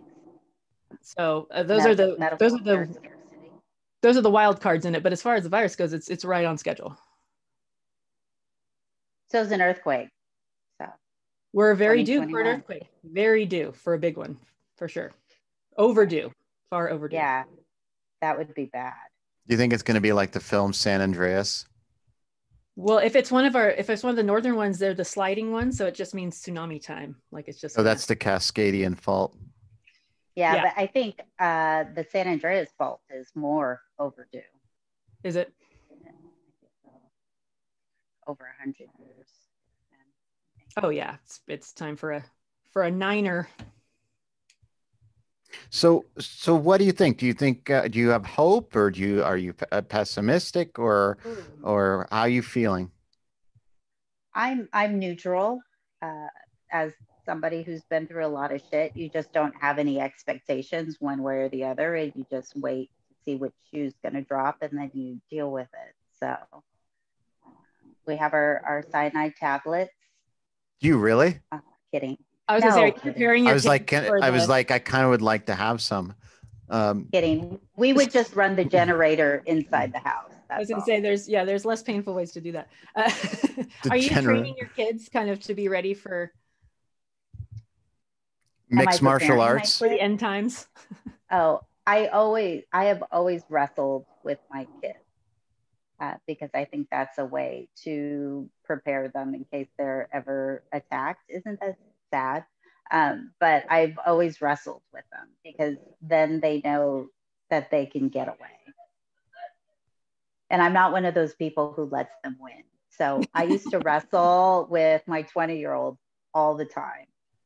And I used to date a guy who did mixed martial arts, and they used to use me as the test dummy, sort of, where they would show like different moves, and I would just, and so I actually learned a lot of chokes, arm bars, and leg locks.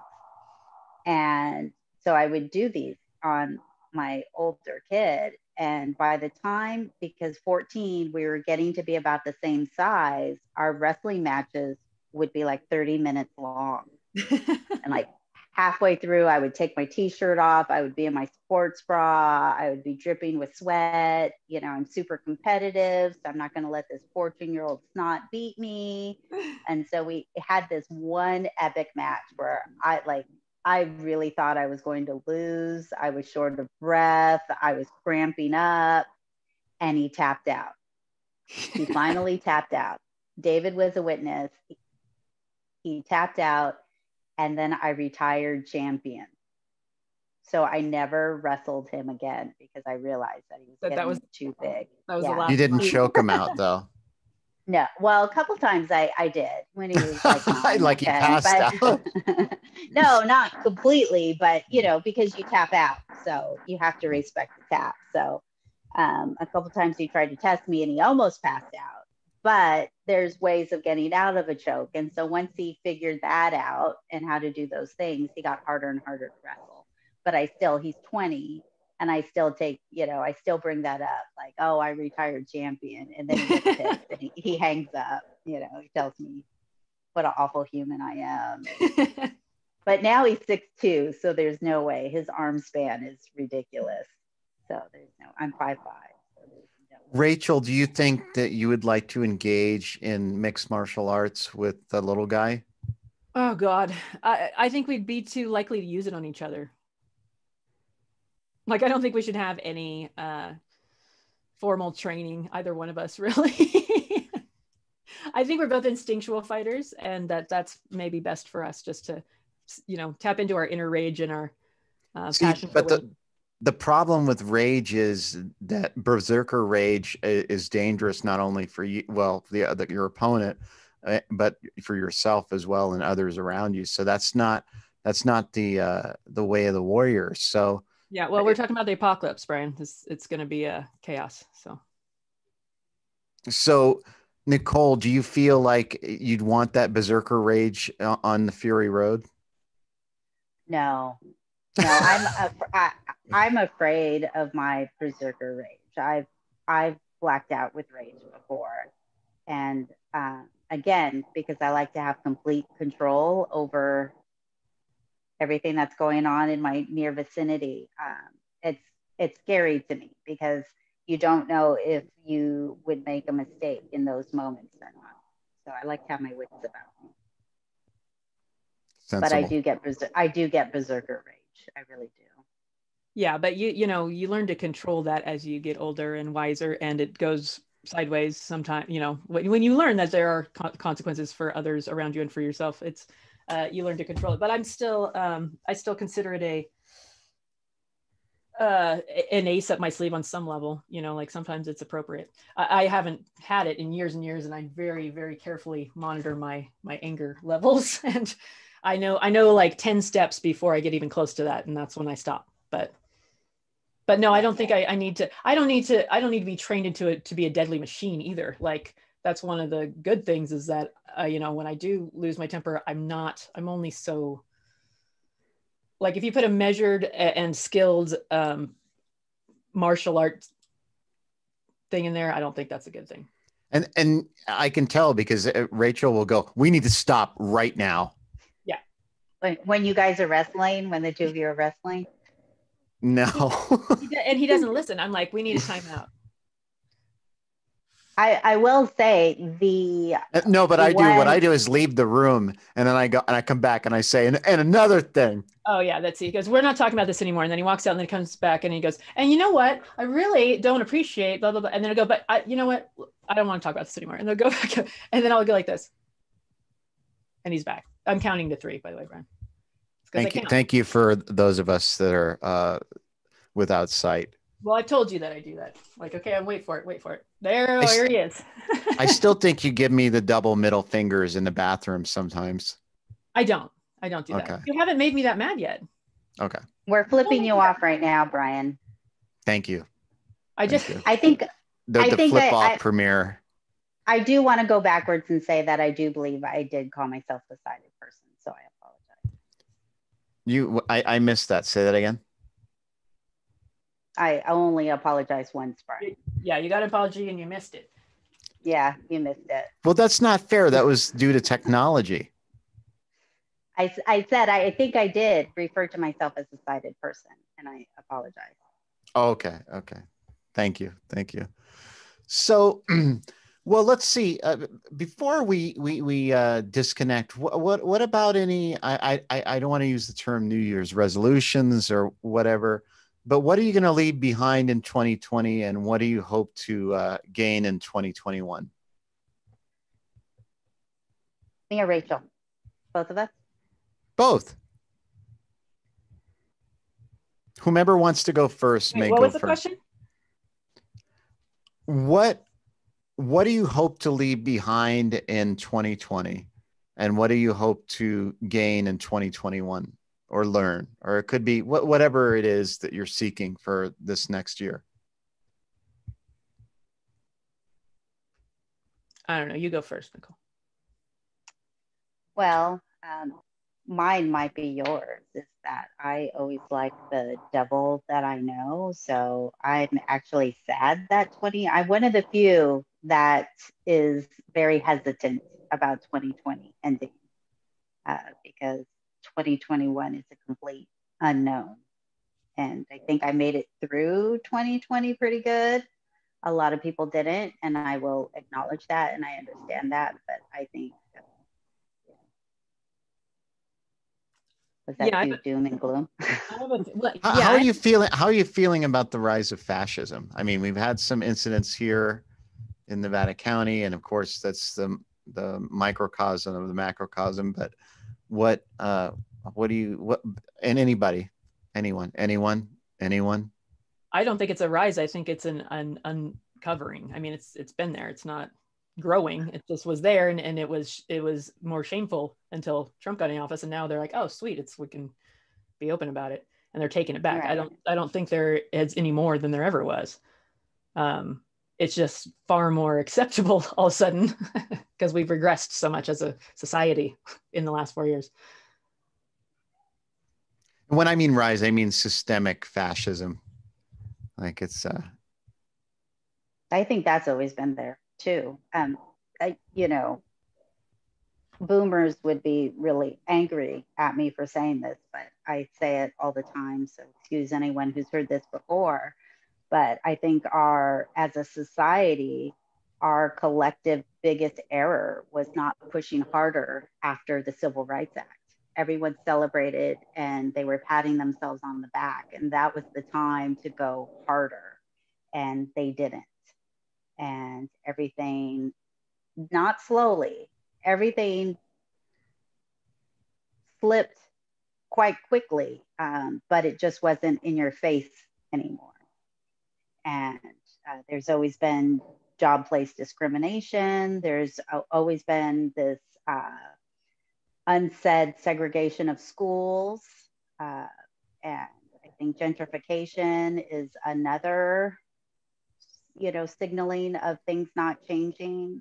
When people have their community, they're happy there, they know their neighbor, and then they get pushed out of everything that they knew, and they had home ownership, and their homes get bought out from underneath them, and then they have to go move further out.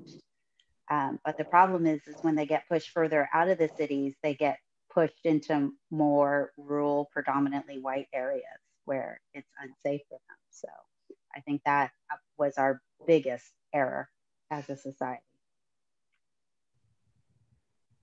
No hate mail.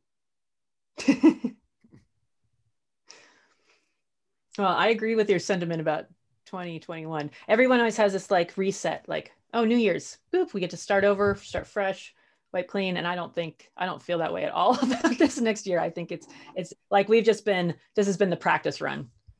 Yeah. I mean, especially from my perspective, from the COVID thing, from having a behind the scenes kind of look at what's happening in my industry and what the misinformation and the just ridiculous intentional, ignorance of it. It can only get worse. Like that there's no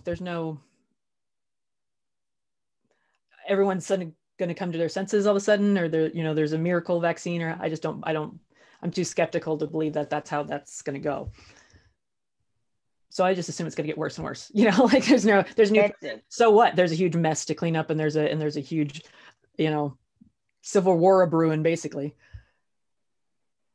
And we're in the middle of the COVID trajectory, so there's no out where we're going right now. I mean, we could change our behaviors right now, and we're still going to have a month to 2 month lag, but we're not changing our behaviors now. So. Well, and we've let the medical infrastructure and the death infrastructure go so bare bones as it is that they can't. I mean, they're almost breaking now. So when they break, and they will. Certainly my industry will break. It's very bare bones as it is, and it's not like people are running to sign up to work at a mortuary right now. It's a little hard to hire. It's hard to hire people at a mortuary anyway. And then y'all don't have the space either, so you only have so much space. That's the issue. Yeah, we always only have limited space. I mean, because it's so expensive to have extra space laying around. Like you just don't do that. You don't have extra employees laying around. You don't have backup anything. You just work with what you have. And the minute we're full, and we're getting there. I mean, I'm not saying like my mortuary, but generally speaking in this state, things are shutting down on our side of things. And there's been plans for the less ethically pleasing, definitely less decorum options that we're going to have to start looking at. Like they're talking about the doctors are going to start prioritizing patients. We're going to start digging temporary internment holes. I mean, the property's been bought. It's happening, like that's where we're at. And I don't think people understand that it doesn't matter if it only kills X amount of people. That's not the point. The point is that's too many people. And if it's all at once and this infrastructure breaks down, that's how you get zombies, like for real. Like there's really horrible, horrible things that can happen if there's no one to come pick up the dead. Like everyone getting COVID is not the worst case scenario by any stretch. Once we're digging trenches and there's no one to come, and there's, the tent hospitals are full, then what? And I had said, the post office is inundated with COVID right now, I guess, and no mail is going out We didn't. Today was the first day we got mail. We didn't get mail Monday or Tuesday. We got mail today, but I know letters were mailed last Monday, that should be here. Yeah. And we didn't get those. I got an Ace Hardware coupon. So it was just like and I think it was because, they don't have the sorters. The people aren't sorting mail. So I'm getting jumped. They closed down. Yeah, they closed down. The carriers were all sick.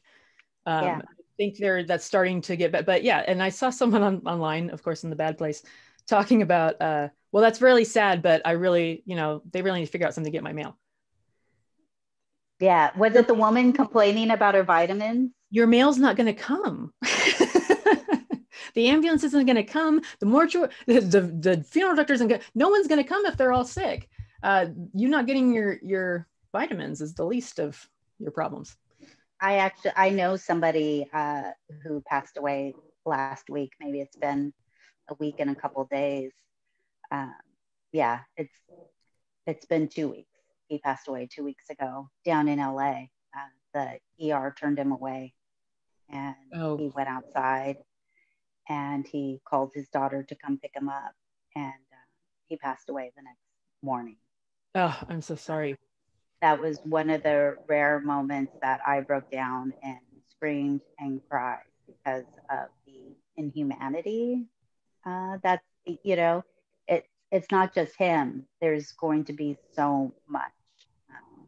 You know, the people fighting over Soylent Green. I mean, that's going to be us. Like, you know.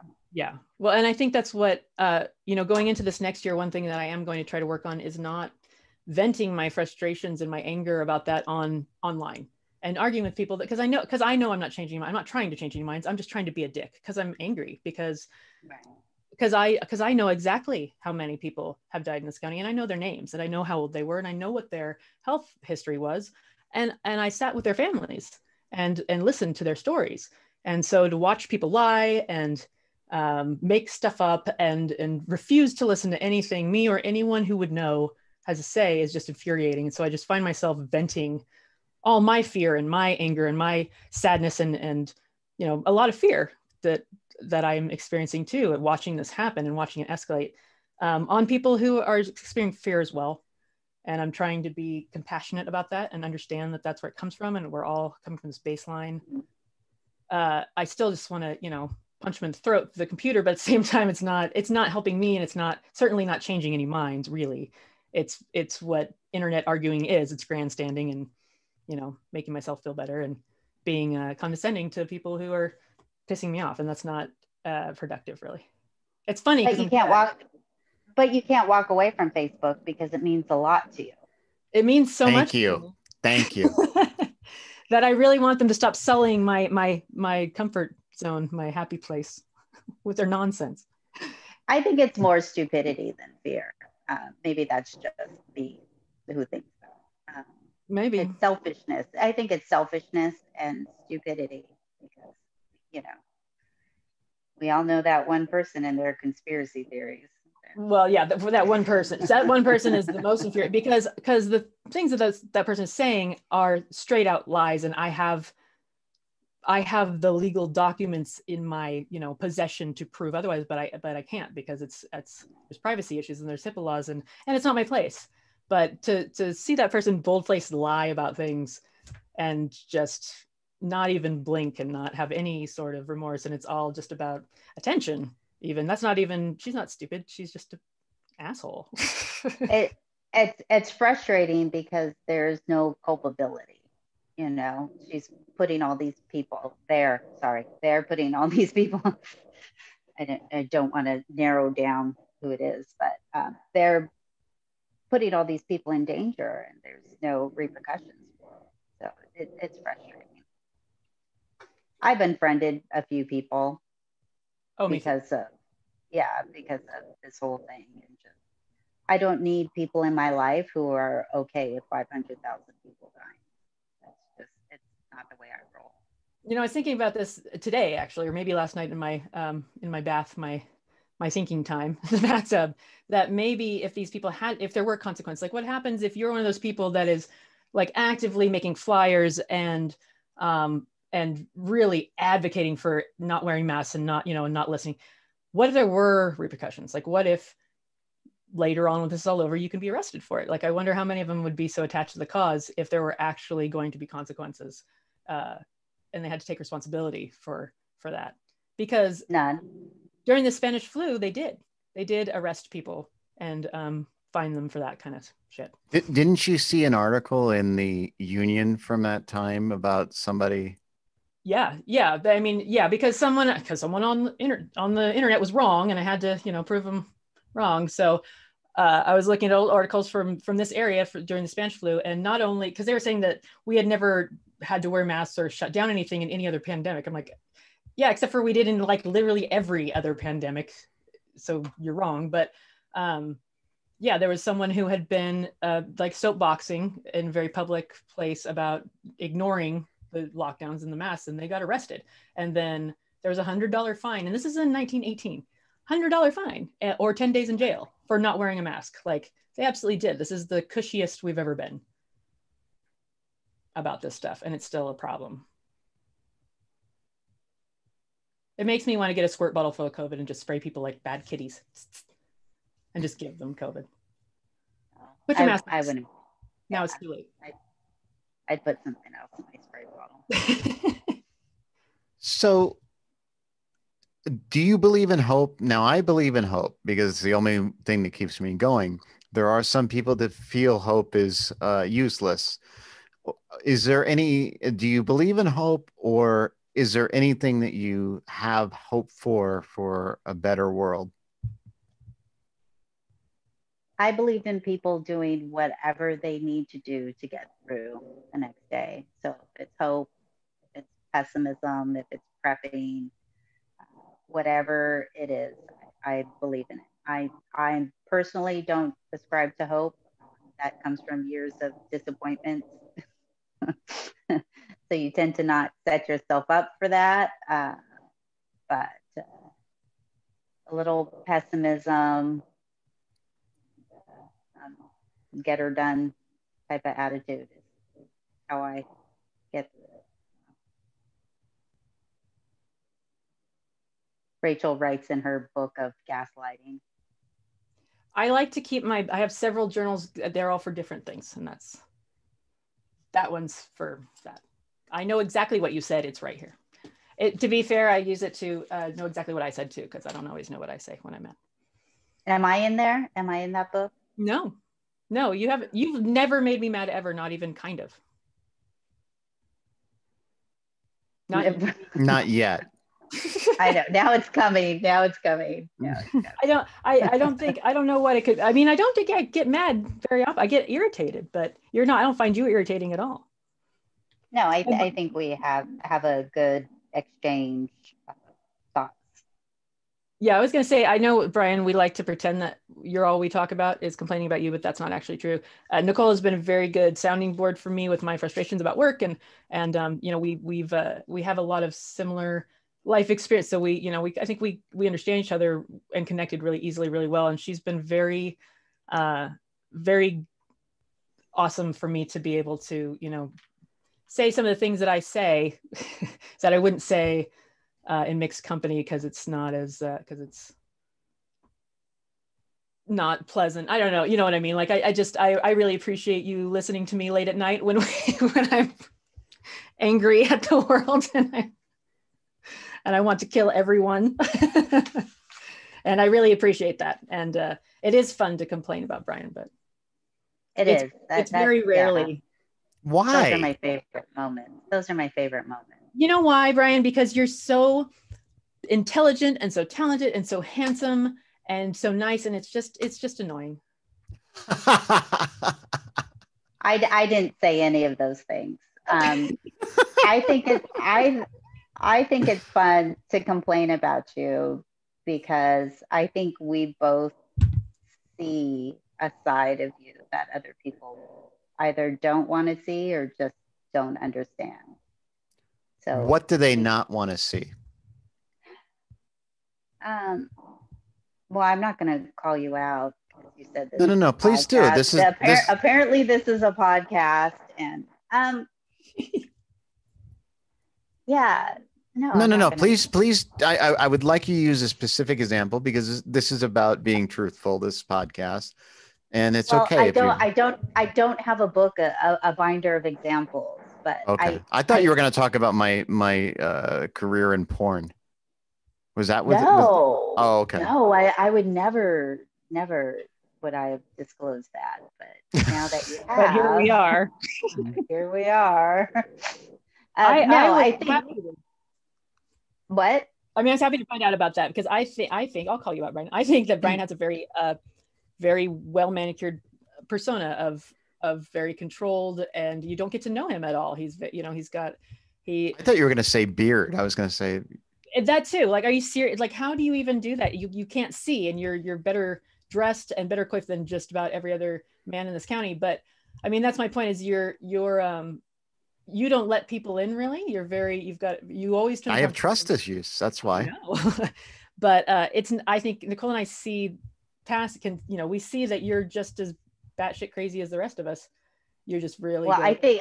I think all three of us have trust issues, and I think the three of us bond on that level. Not trusting each other? No, just not trusting other people. Therefore, we're left with just us. So we have to. No, there is a comfort in finding people who share your same cynicism, because other people tend to make you think that you're crazy for being a cynic, or they'll call you negative, when really you're just protecting yourself. And so I get that. I also forced Brian to be my friend. So you could tell he didn't want to. And I just kept like following him around and talking to him until he finally broke. But it's always been an honor to be your friend. And I've always been grateful for every opportunity we've had. I would love that. I really loved our road trip down to Ventura for the Green Party General Assembly. That was great. We learned a lot about each other. We did. Yeah. You learned that I was a horrible person on that trip. That was when I yelled at Michael for 3 hours about freedom of speech. I was literally screaming at the top of my lungs.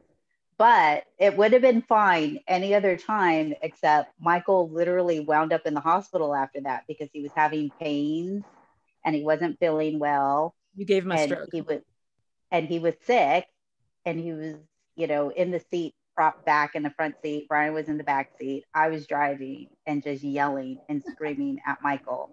So much so that we missed our exit. And we ended up in Humboldt. Yeah, you like the way I say we missed our exit, right? Because I was we were angry. Rage. I was berserko rage angry. Like I was not seeing the road. I was seeing red. I was pissed all over freedom of speech. This is what and Michael and I still argue about this. That's the crazy thing, is I almost killed Michael, and he will still argue with me about it. And yeah, he was very calm. Oh, how annoying. I feel like that was a dig at me. Michael was calm and I wasn't. Okay. No, not at all. I was surprised that I didn't, what I'm saying is I didn't hear any like discomfort from the conversation. No. Like on his end. Because he likes to argue. That's why he was loving it. I was going to say, that's a fighting tactic is what that is. He was loving it. That's why he still brings it up, because he wants to relive that moment. I was very uncomfortable. And he does. Every time he brings it up. I lose my shit every single time he brings that up. It was crazy. So he continues to mention it? Every once in a while, he'll bring it up. I won't say every once in a while. He's brought it up maybe twice. And then I would get annoyed, and he'd say, well, we'll have to talk about it later. And then I'm already working. Does he mention that road trip, or does he just mention the issue? He mentions the road trip a lot, to me taking the wrong exit. Like that he mentions a lot. Finally, his wife has warmed up to me. I think she secretly hated me for a really long time because of that, because who does that? Who yells at somebody who's in distress? I do. But the freedom of speech thing, he's brought up a couple times. Yeah, see that like, not smart, Michael. Why are you doing that? There. Yeah. Uncomfortable, huh, Brian? Yeah. So here we are. We're near the end. Rachel, have I missed something? Is there something that you're going to bring up later that I did wrong or didn't mention? I want to get that out of the way. Always. Oh, that you did wrong to Always. mention. You're not supposed to mention anything. This is Nicole's interview. It's not about Rachel. It's about Nicole. I would rather it have been about Rachel. Well, we can do a whole Rachel episode. I think so. We could do. No, I might be on Facebook. I might be busy. We could do like a webinar where nobody else can speak except Rachel, but everybody's there. No, I think it should be about Rachel, but us not mention her involvement with Odd Salon or any of the things that are important to her. We'll just ask her questions about her Facebook persona and her interactions on Facebook. And if I think I'm a good mom or not, and if and the thing that was the other thing, he always mentions the things that he does that annoys me, like it. So he just makes it sound like I just am disgusted with him all the time. Like every time, oh, my wife hates it when I say that. Oh, that irritates my wife so much. So that is true. She does not like it when I say it is what it is. Yeah. Oh, it is what it is. I just don't like that. But like these are the things that he feels are like broadcastable, like interesting things about me, is that phrase bothers me, and that I care about Facebook, and that Facebook means a lot to you. That I like to point out that you do not use nonviolent communication when we argue. By the way, Nicole, did you see David Keith Cobb, the interview I did with him, and we talked about it? Why do you put me on the spot? It's okay if you say no, but actually we brought that up, how difficult nonviolent communication is. Oh, for him or for both of you? Both of us. For him. No, yeah. Yeah. I've talked David down once. Yeah. There's a couple of times when I just couldn't help, is that nonviolent communication? I don't think so. I understand it in theory. Totally get nonviolent communication in theory. I just don't think it's sincere, maybe, because you are feeling rage, and I think it's only fair that the other person know how truly upset you are. Just saying I'm really angry and saying it in this tone, it means nothing. I get not calling names.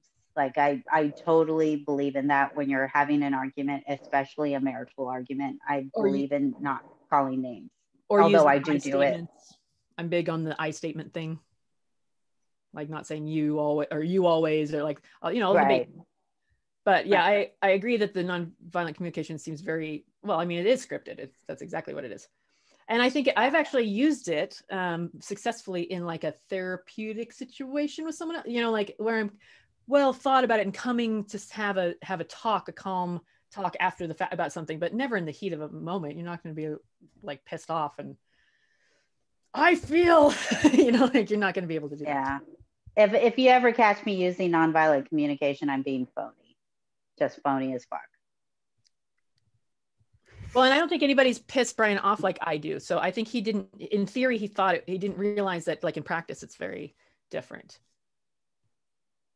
Well, the times that I've gotten upset were because of my own mental health problems and trust issues. They really didn't have any validity. Well, no, I mean, but there's when you're trying to use it and the other person goes or something, like that is not gonna make you feel hurt. Because I do a lot of that when we're arguing. I do a lot of exhausted sighs, which is totally rude and not okay. But that's usually when the nonviolent communication ends. That's true. Yeah. When the audible eye rolling happens and he can tell, like, and I'm just being snotty, basically. So, I think you feel like you win too when you buckle them out of it. That's a win. Oh, look who has feelings, real emotions. Yeah. Yeah. Oh. Look who's human. Well, Gustavo has violently. Gustavo Esteva, who's my friend and mentor, who's been on the podcast. He has this whole thing where he says he has to express his anger, and he like literally yells. To demonstrate, he'll yell and slam the table, right? And I'll be like, well, how does that affect your relationship with your partner or whatever? And he's like, it damages it, but she knows, but not enough to like, but he says it's not good for his liver if he doesn't let it out. I'm going to use that one. Yeah. No, with David, I used to, tell him to fuck off a lot, and that would upset him. Like, I would never say that to you. And so then I changed it to, I hate you. And he would rather have me tell him to fuck off. But he also knows that I move through hate, love, and like, on the regular. So that's, they're all temporary states, and anger is a temporary state. And I do believe that, you do things to your body if you hold it in. And I think it's not healthy. No, it isn't. I mean, I hold in a lot of emotions, so I know it's problematic. I can feel it. My body is so tense all the time. It's in pain because of that. Brian, I think that you should try slamming the wall with a paper towel roll. I really highly recommend it. Just try it, just once, when no one's home. No, I'll tell you a quick story. So when I was in the porn industry, I got one of those mixed martial arts human dolls to spar with, and is that what they're calling us? Spar. I did air quotes. Yeah, spar. Like whatever it is. And doing that, I imagined it was somebody, right, that I was upset with, and I just to experiment. And I didn't like it. I really did not like the act of taking my aggression out on another human being. Can I just point out the obvious, that there was no reason to say that you were in the porn industry and that you got a doll? Yeah, what's that? I didn't get a real doll. Why was that the segue? And beat the shit out of it. I'm really confused right now, because everything that you're saying could be taken two ways, right? That was the implication, Brian. I did not get a real doll that I enacted violence on. No, I did not. Although I did touch a real doll once at the Adult Expo in Las Vegas. I read an article about people who turned them into actual partners. That was pretty weird. They married them. Yeah. That kind of makes sense. And had just full-on relationships. Like, do either of you feel like you could go down that road? No. I kind of feel like my relationship is like that. It's pretty unemotional. Is he doesn't talk very much. Does he talk? I mean, I've only met David once, but he didn't say much. Right. By the way, it's okay to say his name. I heard you say it. Yeah. Okay. But I want to, before, just one last thing. Well, actually, a couple things. But one thing I want to know is, how did you find true love? Who, Rachel? Well, Rachel, you're welcome to answer that. That was for you. Oh, it was for me. We met, like, he was there. He knows my story. Oh. So he came along and called me, and said that I had testicles, and I fell in love. That's my love story. No, that wasn't it. That's exactly how it went. By the way, we have our transcript of our text from our first 2 days before we met. And so the actual quote was, before I met her, I learned that she had cancer. I didn't know what type. So in the first few seconds of texting, I said, what kind of cancer did you have? Testicular. And she wrote back simultaneously, prostate. And I actually was going to say testicular, but prostate was easier to spell. Like, I wasn't sure. It is. I just went with the low hanging fruit there. I think testicular, yeah, no pun intended. Testicular has a little more comedic effect. Well, testicles are actually the low hanging fruit, literally. So right. I'm confused. I like that you refer to them as fruit. Don't forget to send me that picture, Brian. So I'll remind him. So answer the question. Well, we met when we were teenagers decades ago, and we were both exchange students. And then divorced. We actually remained friends for a year after we both got home to our respective countries. He's from Australia, I'm from the US. And we kept in touch, letter writing, because back then it was letters, for a year. Then we sort of lost touch. And at one point over the years, he looked for me when he moved back, but didn't act on it. And I think I was married and pregnant at that time. So that went to work anyway. But after my divorce, not really my divorce, my separation, because I didn't divorce until years later, but I looked him up on MySpace, just wondering what he was doing with no romantic expectations, just like, hey, I wonder what he's doing. And so I sent a guy with the same name in Australia this message saying who I was, and I was wondering what he was doing. 2 weeks went by, I didn't hear back. I got a message from the David that I'm with, who actually lived in San Francisco, asking me if I was that same Nicole and wondering what I was doing. And so we rekindled a relationship from there. But back in high school days, we bonded over our love for Stephen King and all things morbid and death. Did you say Stephen King? Mm-hmm. Stephen King. Rachel, that's another commonality you have with Nicole. What? Stephen King? I think everyone read Stephen King, didn't they? I think so. Is there one that you actually each name your favorite book? Stand. Yeah, Stand or It. One of the, I mean, they're kind of on equal grounds for me. My 21-year-old just got super into Stephen King, and so the first thing I did was send him those two books because he hadn't read those ones yet. And I'm like, "You read Christine, right?" And he's like, "No." I'm like, "Oh God, okay." Mama's here. Mama, I'll help you. And you know, Stephen King's kind of I mean, I grew out of him, but he's an amazing storyteller. He was, you know, he's and he got better, I think, after his accident. But I kind of still prefer his older stuff. But you know, if you read the books, they're all intertwined with each other. There's a story arc that goes through all of them, and I don't think a lot of people know that about his work because they're looking at the movies. They're not.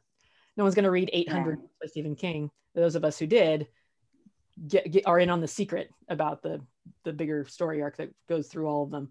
And I think he's obviously one of the most famous, prolific writers, but he's also kind of not infantilized, but you know, doesn't get a huge amount of respect from like the literary world. But I think he deserves it. He wrote one of the best books on writing ever, called On Writing. But I read On Writing. Yeah, it's a fantastic. It was Chuck Palahniuk's book on writing. It's not called On Writing. I forget what it's called. It was also really, really good. No, I didn't read that. I read a lot of his books. Yeah, because they're weird. So Nicole, what do you think keeps your relationship together? One thing that's easy is respect, the mutual respect. I think that if there was a second thing, it would be wanting the other person to be happy. And so if you always want for the other person to be happy and they want for you to be happy, you both get to be happy. If somebody's always fighting for their own happiness, there's always somebody ass out. So I think those are the two things. Yeah. Are you okay, Rachel? Yeah, no, I was trying to. Are you there? Where Brian was. I'm here. I know. I remembered something that I was going to say, and then I lost it. It was right there, and it had to do with that. No, but were you going to say something? Who, No. me? I think Either one. Are you okay, Brian? I had a little bit of a stroke. I'm sorry. I was going to say, are you having a stroke? Well, that's beautiful. I'm so happy that you found your person and that you're thriving together. I'm happy for you too. I approved of Rachel right away. So even before I met her. Now I remember what it was. What? You said, and I want to know because I didn't know the tone because it was in a text. You've said it several times. You're perfect for each other. And I didn't know if it was like, oh, you're perfect for each other. Like, yeah, you're perfect for each other. What's the tone? It was probably that we're both assholes. Like that's what everyone thinks that, and I always tell them this because it pisses me off. Everyone thinks he is the nicest person, but I know what he's really like. And we all know I couldn't be with somebody who is just a nice person. He can be an enormous asshole. So maybe that's why we're perfect for each other. I need the right combination of asshole and nice. Assholeness, yeah. Because if he was an asshole, he wouldn't think you were funny. Yeah, he probably doesn't think I'm that funny. But you said the same thing to Rachel and I. Probably that you're both assholes? Probably for the same reason. You're both assholes? Yeah, you did. You've said that to me many times, but no, you said when we first met, you said we're perfect for each other. Yeah, I think you guys are, right? But what's the tone? Oh, definitely snarky, but also it's also you deserve each other tone. Yeah, no, and I'm just glad that you found somebody who is real and honest, because that's what you need. You just need that raw honesty for a multitude, and I think it's good for you. Thank you. The way the audio just kind of trailed off. I don't know if you trailed off or it was just Zoom trailing. Probably Zoom. Okay. No. Well, look, I want to say we love you very much, Nicole, and I want to thank you for all you've done to help with this podcast. Help with the website, and so on. It's really deeply appreciate everything you've done, and we love you very, very much. You know what says appreciation, Brian? A dick pic. Yeah, absolutely. That's how you say thank you. So you would really be okay with me sending a dick pic? Oh, I would think it was hilarious. Well, she's seen it, so she knows. But what's that tone? Now I don't know what that tone is. Oh, I think it was hilarious. Like, what does that mean? Are hilarious in general. I think they're funny, and yeah, for the funny factor, absolutely, I would approve of it simply because it's hilarious. Are you talking flaccid? You'd be surprised. Yeah, how much either sad and flaccid or angry. I think those are the only two moods that penises have, and I think they all are funny. I don't think there's in between moods. There are many shades of penis. I don't think they're as versatile as you think they are. Yeah, I've never really looked at them that long. That's what's so funny about dick pics is like no one cares no one. Yeah. It didn't help. It never helps. It never helps. That's why I find them hilarious, because there's literally no reason. I just don't get why some men think that that's it. Like, oh, now she'll go out with me.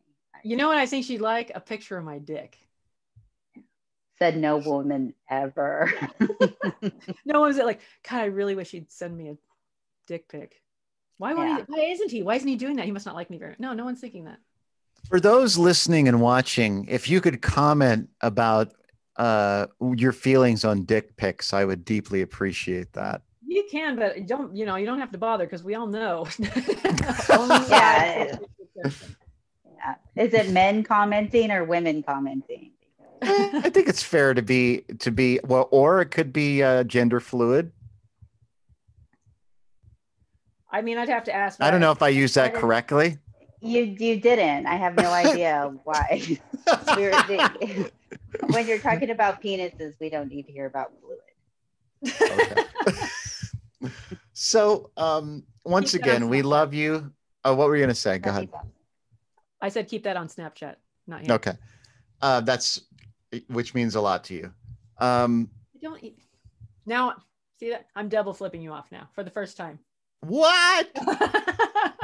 So okay, but seriously, Rachel, is there anything that I didn't cover that you're going to be, that if I don't mention it, you're going to be upset about it later? Only that you've said that twice now. Yeah.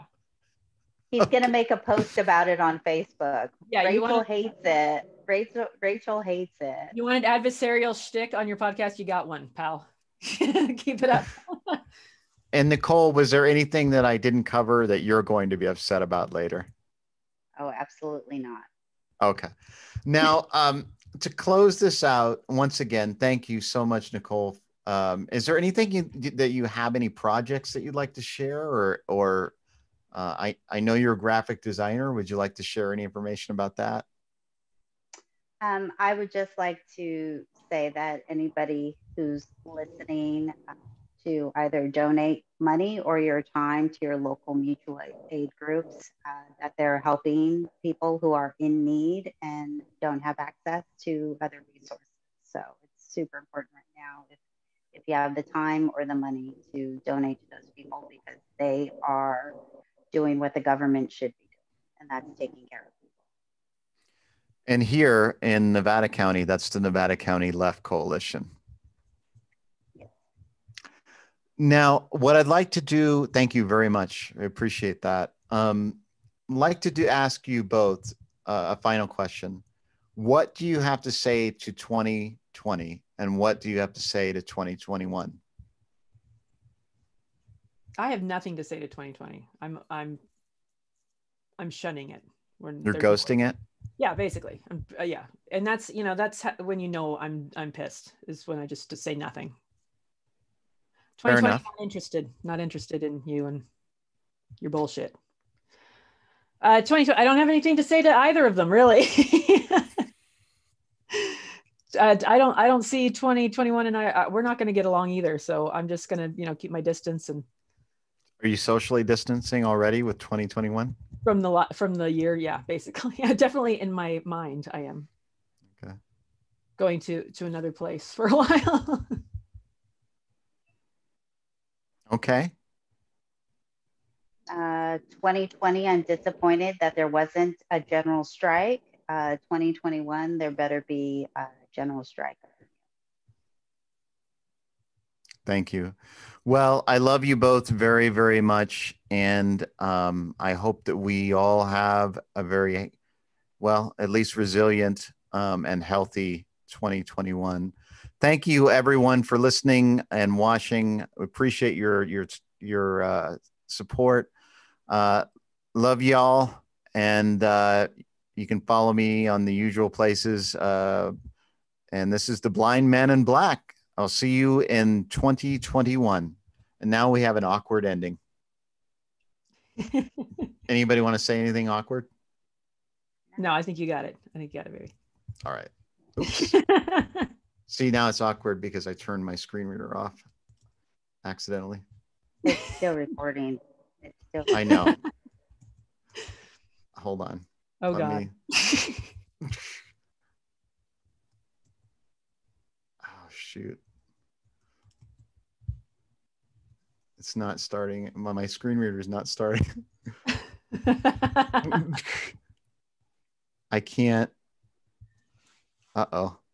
I mean, I can read excerpts from the book if you. Something's not. What is not working here? Do I need okay, now I'm back. Okay, so hold on. Now you have to do the whole closing over. This was the Blind Man in Black. I think we have to start over from the beginning. No, we're fine. It's over. All right. Love you all.